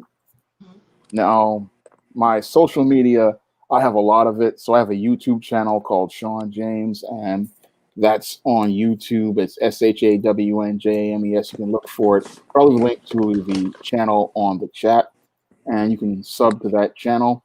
I also have a Cash App, which is Cash App / $ Shawn S. James, ShawnSjames, and that's where I get primarily a lot of my donations. I leave a link to that in the chat. And I also present I've written over 75 books on Amazon.com, a lot of positive Black fiction and nonfiction. And I have a big catalog that I do because I want readers of all ages to have different literature to give them positive pictures of Black people and the Black experience. And all of those books are available on Amazon.com. Everything from the John Haynes series the ISIS series, the books of the Spencerella trilogy, the Black sorority book, The Thetas, and books like The Man Crisis. All those books are available in paperback and Kindle format. You can also find them on other online booksellers like Smashwords, the iBookstore, and Google Play. So I also have a Twitter/Shawn S. James. You can follow me over there, and I'll leave a link to that in the chat as well, because a lot of times they go and they check there. And I also have a Facebook as well that I have, facebook.com/Shawn S. James. So I have a lot of social media that you guys can check out. I have a lot of great books you guys can check out, a lot of great positive Black fiction. And the foundation starts with getting your mind right. So you have to start thinking right. And that's how you get started in a direction towards moving the race forward towards constructive solutions. So you're not focused on getting bamboozled with con games like your leftists and your people on the right want to pull on Black people. Most definitely, Shawn. Judge Shawn's got to come on the show too, the Judge Joe Brown show. Sure, we're going to get you on. I right. thought I'd said that last time we were here together on your show. By the way, I just got some breaking news. Twitter refuses to remove child porn, sued for carrying kiddie porn on Twitter. Twitter claims in defense it doesn't violate Twitter policies. Disgusting. But I they do have kiddie porn on there. I thought that was send that autograph to me. We'll do it right now. Yeah. I just By got the way, this from Miss Dana Cumberlander. Facebook is also being sued too, Queen. I don't know if you knew this. They have antitrust law. Well, it's actually 46 states. The Department of Justice has filed suit for violation of privacy. I did a video about that, and also about Twitter not taking down that pedophilia. Yeah, I did a live on the Twitter thing today and a few weeks ago on Facebook. Yep. Disgusting. But this is what they do, but they want to stop people from speaking the truth. And I got suspended for playing the dozens on a suspected white supremacist. Yeah, and they want to lock your account because you criticizing drag queens talking to children, but they have kiddie porn. See, that's the hypocrisy of it all. Right. If you point it out, they block you, but they play it. See, now you know what you go. Look at who formed Twitter. They're a bunch of freakos too. See, and they advocate and they're spreading poison. If you go on Facebook, they're even less tolerant. And Instagram, they lost their mind. Who cares if you had a glass of tea at 3:17 a.m. yesterday? You know, but that's what they do. But I'll tell you something else too, Judge. They removed my videos that I did about the pedophiles, the elite pedophiles. And there's proof and documentation in courts and everything about all of this. But they said that is conspiracy theories. And then YouTube accused me of cyberbullying and harassing by posting that video. So I said that's illegal. Cyberbullying and harassment are crimes. If you're accusing me, I'm going to need you to tell me who, in fact, I committed these crimes against. And if you can't prove that I actually committed these crimes, because I surely didn't, then that is libel, defamation, and slander. Yeah, they have criminal acts. There are civil liabilities if you do something wrong. But these venues that control the airwaves that they get the right to use as a licensee from the public is against the public good when they censor what they do. They censor stuff that throughout this country's history has always been open and free communication. We're talking about politics and social issues. If you transgress, there is defamation of character. There are criminal statutes, but you violate none of them. And what is going on is it's a new trend. The country has lapsed into a very poisonous situation where we use private enterprise to do censoring on behalf of the regime that is now in power that was previously out of power for 4 years. See, that's bad. Now, I don't like the Republicans, but the Democrats, they've just gotten poisonous.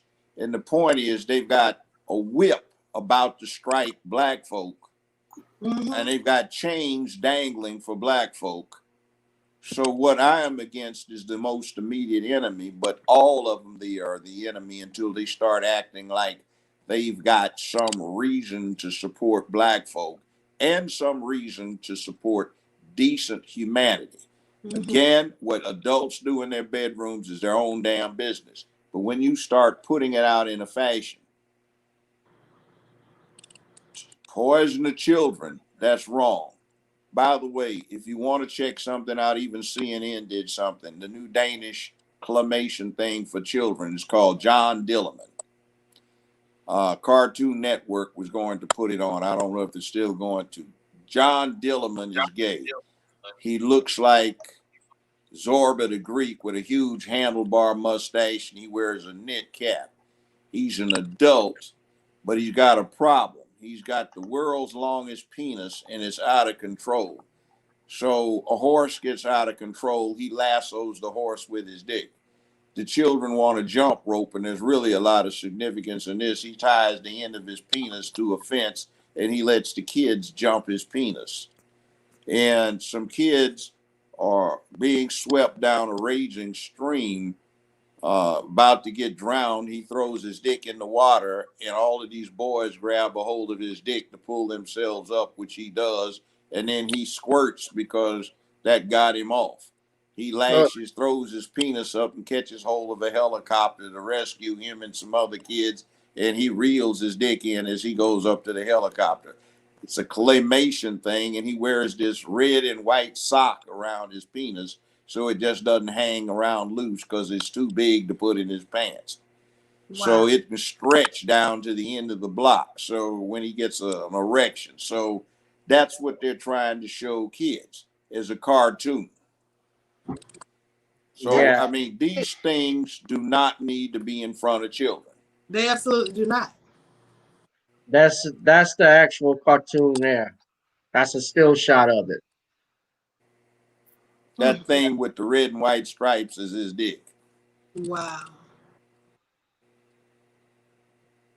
That's not appropriate for children. Absolutely not. It's disgusting. Yeah. It's going to get worse. It surely is. Now, that's where it's going. And see, my context is 50 some years ago when I was in the BSU at UCLA and we visited other campuses around the country. I often heard this other side talking about they were going to take over movies, television, sports, entertainment, news, and then politics. And they were going to destroy masculinity. They were going to destroy the traditional family because it was looked at as a trap for women. They were going to destroy the institution of marriage because they said it was a form of slavery for women. You had this movement from the anti-war crowd that said war is a man thing. So the way to stop war is to raise boys like they were girls. So they would emote, cry, shout, let it all hang out, instead of harboring emotions that would build up until war occurred. No cap guns, no water pistols, unisex child clothing, unisex hairstyles and upbringing and stuff like that. And it is progress to where you find it now. So you have to understand this isn't even a matter anymore of old-time white supremacy and racism. That's been used as a smokescreen for something worse. It is a fundamental attack on the nature of humanity. We all have families wherever we come from in the world. We all appreciate the beauty of womanhood and what women do for the children and the family. We all are supposed to appreciate manhood for what men do and sacrifice to do what they need to do for protection and provision of their families. We have gotten away from training children and disciplining them and let them run wild, and we treat them like they're just little people. So we have gotten way away from that aspect of human culture that has evolved in lockstep with physiological evolution. We are getting away from what it takes us to become and be if we are going to remain humans. So this is something that is based on self-hatred from a bunch of people that hate what they are and hate what they want to be. They don't like what they are. They want to claim it's pride, but actually it is a dissembled self-hate. We black people ought to know about that, because in the 1960s, when black people were so deep into self-hatred based on the white imagery that we were constantly bombarded with, we decided we were going to be black and proud. And we did. Now we are having it undone. It has been undone with 50 years of glorification of dysfunction and the acclamation to self-hatred as a way of life. And if the last thing black folk need is to get back into self-hatred. That's this whole thing about gender. One brief last word for that. You're supposed to be able to be whatever gender you want, and there's supposed to be, what, 5,812 different kinds, and it's all in your mind, and you're supposed to recognize it. Well, how about if you decided you didn't want to be black anymore and you declared yourself white, and they tried to make laws so you had to be treated as white if you declared yourself white? That ain't gonna work. But the bottom line is that I don't care what color you are. You can play Michael Jackson in a race your color, but you still got a dick or a vulva between your legs. So you can't hide that. So they're going to something deeper and more fundamental. You know, there are black men and black women, and blackness is something that black folk don't want to get rid of because we're proud to be black, but they want to get to something that underlies even that. It's a basic. You get to pick whether you are a man or a woman because you don't like being a man if you got a penis. You don't like being a woman if you got a vulva. So what time is this self-hatred? See, that's what we're really talking about. And that's what is going on and has gone on. It wasn't about Trump. Trump was a smokescreen so these people could get us to front off for them as an excuse for pulling off a political coup. They cheated and stole this election. They act like they stole it. They're doing everything they could to steal it. And see, there's an underlying something that black people are unaware of. I have it from some reliable sources that National Guard division that was there, if Trump had evoked the Insurrection Act of 1807, they would have dealt with moving over to his side, and if anybody gave him an order to the contrary, they would have mutinied. We had a congressman here, white Jew guy, in the district is 92% black, and he was in here storming around yesterday hollering that the president-elect was in jeopardy because 72% of that National Guard unit voted for Trump. I think if he had evoked that 1807 act, they would have backed him up, and that would have been real interesting. That's how close it came. But see, he's not the devil they try to make him out to be. The real devil is like Satan himself. The real Satan, the real devil, is the great deceiver. Remember that. Donald Trump didn't try to deceive you as to what he was. He heightened the contradiction so you could see it. The great deceiver lies to you about what he or she is, lies to you about what the objectives are, and lies to you about what they're going to do, except in this case, they said they weren't doing a damn thing. Exactly. Now, just think about that. Satan and the devil are Satan is the devil. That is the great deceiver, the great deception. Just keep that in mind. Absolutely. Well, we've been here hot and heavy almost for 3 hours. I want to thank my panelists, Brother Bernard, Shawn James, author Shawn James, Queen Shakur, thank you for coming again, and also the Honorable Judge Joe Brown. Always a pleasure for you to stop by. And all of you who just came to my channel, I thank you from the bottom of my heart because I'm seeing more people that are here. And that's all thanks to Queen over there because I know that the Royals are in the chat because that's all I've seen all night. But I want to thank y'all again. We're gonna have to do this again. I see you, computer robots. My brother from Canada. Shout out to him. And I What will is your talk YouTube channel again? YouTube email. my And email. Bernard, don't send me any damn links till at least 8 o'clock in the morning, my damn time. I don't feel like waking up to that sound I got from my text. You know, sent me 3 or 4 or 5 somethings in a row at 4 Man. a.m. in the morning. A lot of times I'm I'm sorry, usually man. up then, but I'm working hard. That's the time I work. You know, I don't get 3 or 4 No, I was hours of actually sleep a reading day. for it. I was actually reading for email address. That's all. Yeah, please. I can, Queen Amadal, if you mind, can send that to Bernard if that's okay with you. And That's Counselor, would you send me Queen's contact information if you don't mind, ma'am, please, oh, I don't mind. so I can get Valerie Denise on the case? Yes, absolutely. I appreciate And by the way, one last word: unity is a good thing, but from my experience with it more than 50 years ago, you have to be cautious, because when you're overly concerned with unity, several things go wrong. One, you invite in people who are snitches, agents provocateur, who are police informants, who are police officials, FBI agents, and you might find that you wind up with more of the enemy in your organization than legitimate followers.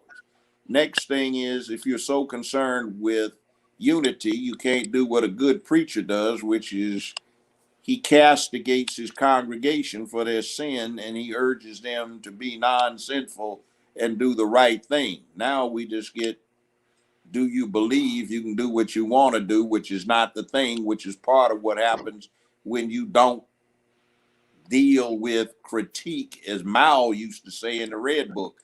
Always confront wrong and incorrectness whenever you encounter it, no matter who is there, because incorrectness and wrongness are poisons that must be extirpated as soon as they are encountered before they spread. absolutely. So a lot of what I do is a shame that anybody who went through what I went through will do. You have to castigate before you can build up. You have to point out the wrong, especially since it's been so camouflaged that people don't realize they're doing wrong. I have known too many people who were killed behind this stuff. And I mean, that's a lot of people. I know I had one period that was about 4 or 5 months when I had more people that I talked to within a week or two who got killed thanks to this kind of mess in that short period of time than anybody is taken to the streets to protest getting killed in the last several years. 35, 40, 45 people got killed in 2-month period. I mean, it's absolutely awful.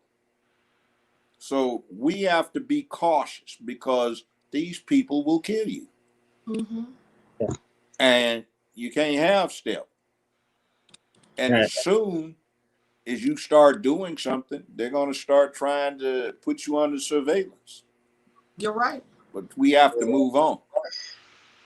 Yeah, most definitely. And I did a review of that because I saw that in the movie, The One Night in Miami. I'd have to talk to you about that later, Judge. But there was some stuff in that was man when it came to Malcolm and Sam Cooke. But yes, most definitely. And I know that movie Judas and the Black Messiah is coming out about Fred Hampton's murder. So what you're talking about surveillance and so forth, that stuff going on. And you know what? If if they are watching, that means I'm doing something good. So I take Well, it. yeah, let me say, to add credibility to what I'm saying, I recruited Geronimo Pratt G, Elaine Brown, Nathaniel Clark, Bunchy Carter, who was chairman of the Black Panther Party in Southern California, uh, John Huggins, and so forth, the UCLA. I was a community liaison from UCLA BSU to the entirety of the LA community. I knew Eldridge Cleaver, Stokely Carmichael. I was bodyguard for a few days for H. Rap Brown. A whole lot of stuff. You know, I've seen people get taken down. All right, met Huey P. Newton and all of that. Angela Davis and I were friends. I took a course from her. She invited me to do it when she was professor out at UCLA. I know what happened and why I don't celebrate Hanukkah because of Ron Karenga and the US organization, and tell that fool to stop talking about waffling. I'm trying to get you some credibility here so you will pay attention. I ain't nobody that buck danced, and I ain't put no hoops up on a wall and put a basketball through them. I My did play mods, would you football at please take UCLA, but care it's of the another thing. mods? Take care of this, Now, please. yeah, now, be real. I guess I didn't get killed off like so many did. I've been shot twice. You know, most of you guys on here talk about that time, know about that time 5 folk broke off in my house and we had a shootout when they were trying to kill me when I was on that James Earl Ray case. Okay, see, I ain't giving you wolf tickets. I'm trying to give you some facts.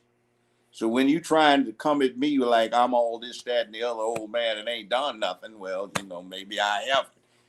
But I'm just trying to get you some knowledge before I get too old to move and while I'm still breathing before it gets lost. You need to know these things. Most definitely. Judge is dropping gems. Absolutely. So, all right. Well, we wrapped it up anyway. Lady and gentlemen, thank you all for coming on and being guests here. And Judge and Bernard, I will talk to you all tomorrow, and possibly Queen Amidala. I might see you to Amidala. I might see you tomorrow too, huh, if you call in on the Judge Joe Brown show. I don't know about if Shawn is welcome, but yeah, Shawn's welcome to come on. So I'd be happy to hear from him. But I talk to Shawn all the time. I'll Facebook message him because he's working on a book or something. So and y'all stood 3 hours with me, so I really appreciate that, especially those in the chat. So, Thank you, guys, man. Thank I you. appreciate it, and let me just offer these final words. My thoughts about the presidential administration and incoming. You know, I always look to try and give. This has just been me. I do try to give people the benefit of the doubt and just see how things are because I know I don't know the future, and I say, maybe this may be bad or not. It may be a good thing, but in my experiences, I just really I research it like all of you all here, and I know that no president will ever make things better for me. I have to make them better for myself. I'm in control of my life, regardless of what you put uh, in front of me and the barriers that we have in place. So, what is the time for us right now as Black people? We have to wake up and we can't go to sleep. And that's the biggest problem that I have that I saw yesterday. I think a lot of our people will go back to sleep over this thing and be lulled because this is technically a third term for Barack Obama, and we know what happened there. So do not get caught up in symbolism. The time for symbolism is over where we just were accepting who the first, the first Black president, the first Black woman, or the who who looks nice in a dress. I saw that on my channel, on my timeline when I was looking at Michelle Obama walking with Barack Obama. I mean, she came in there looking like Nick Fury. Her hair straight, her suit was all, and yeah, she's an attractive woman, but is that all you accept? What about the lives of your children? What about the lives of your future descendants? Don't you worry about them and what they can get?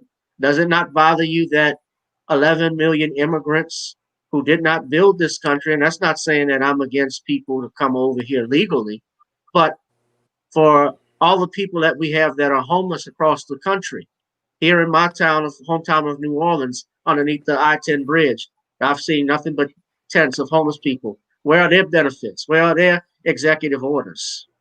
Where has that been? Has Biden ever talked about that? President Biden, I don't think, has even opened his mouth on that.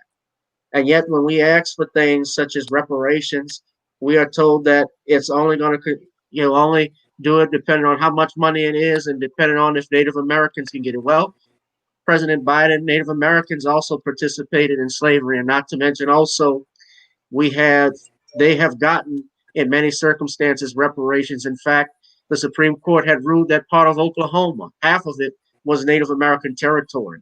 So this is not the time for all of us to go back to sleep. We made that mistake 8 years before Trump. And so now, with the next 4 years here, if Biden is going to be here, and I say that not as a threat, but I don't think, this is my opinion, President Biden will last even a year, just given his advanced health, his advanced age, and any health concerns. But we are in and being pushed in, as Morgan Freeman said, and quoting the late great Joe Clark, being pushed into a permanent underclass. So we got to wake up. We failed to heal Dr. Claude Anderson's warnings when he told us we needed to push for reparations and we need to demand something, because if you don't, you're through. And we are being buried right now, whether you like it or not. So the men have to be men and rise up and get out of this hole. And the women and children need to evacuate and get on the boats first, as Judge Joe Brown says, the life rafts first. So thank you, Black John, for this cash app. So having said all of that, men, rise up, take action. Anyway, guys, that is it for me. This has been another edition of Gavin Richard Presents here on my channel, GBoo2786. Gavin Richard, also my other YouTube channel, if I still have one tomorrow. And you can also find me on Anchor, Gavin Richard Presents. You can find me on Facebook. I've live streamed it here, and GavinRich2786 on Twitter. This is my Cash App if you would like to donate, as well as my Google Pay. If you want to email me and want future videos, you can please send an email. You can also support the Patreon. I had that in the comments section. So I thank you again to my guests, Queen Amadaya Shakur, Shawn James, author Shawn James of The Man Crisis, Brother Bernard Johnson, and the Honorable Judge Joe Brown. You guys be safe and be blessed. Man up. Man up. That's right. I'll holla. Peace. Thank you all again. Good night. Thank you for having me. Good night. I'm out of All right, here. now. Good night.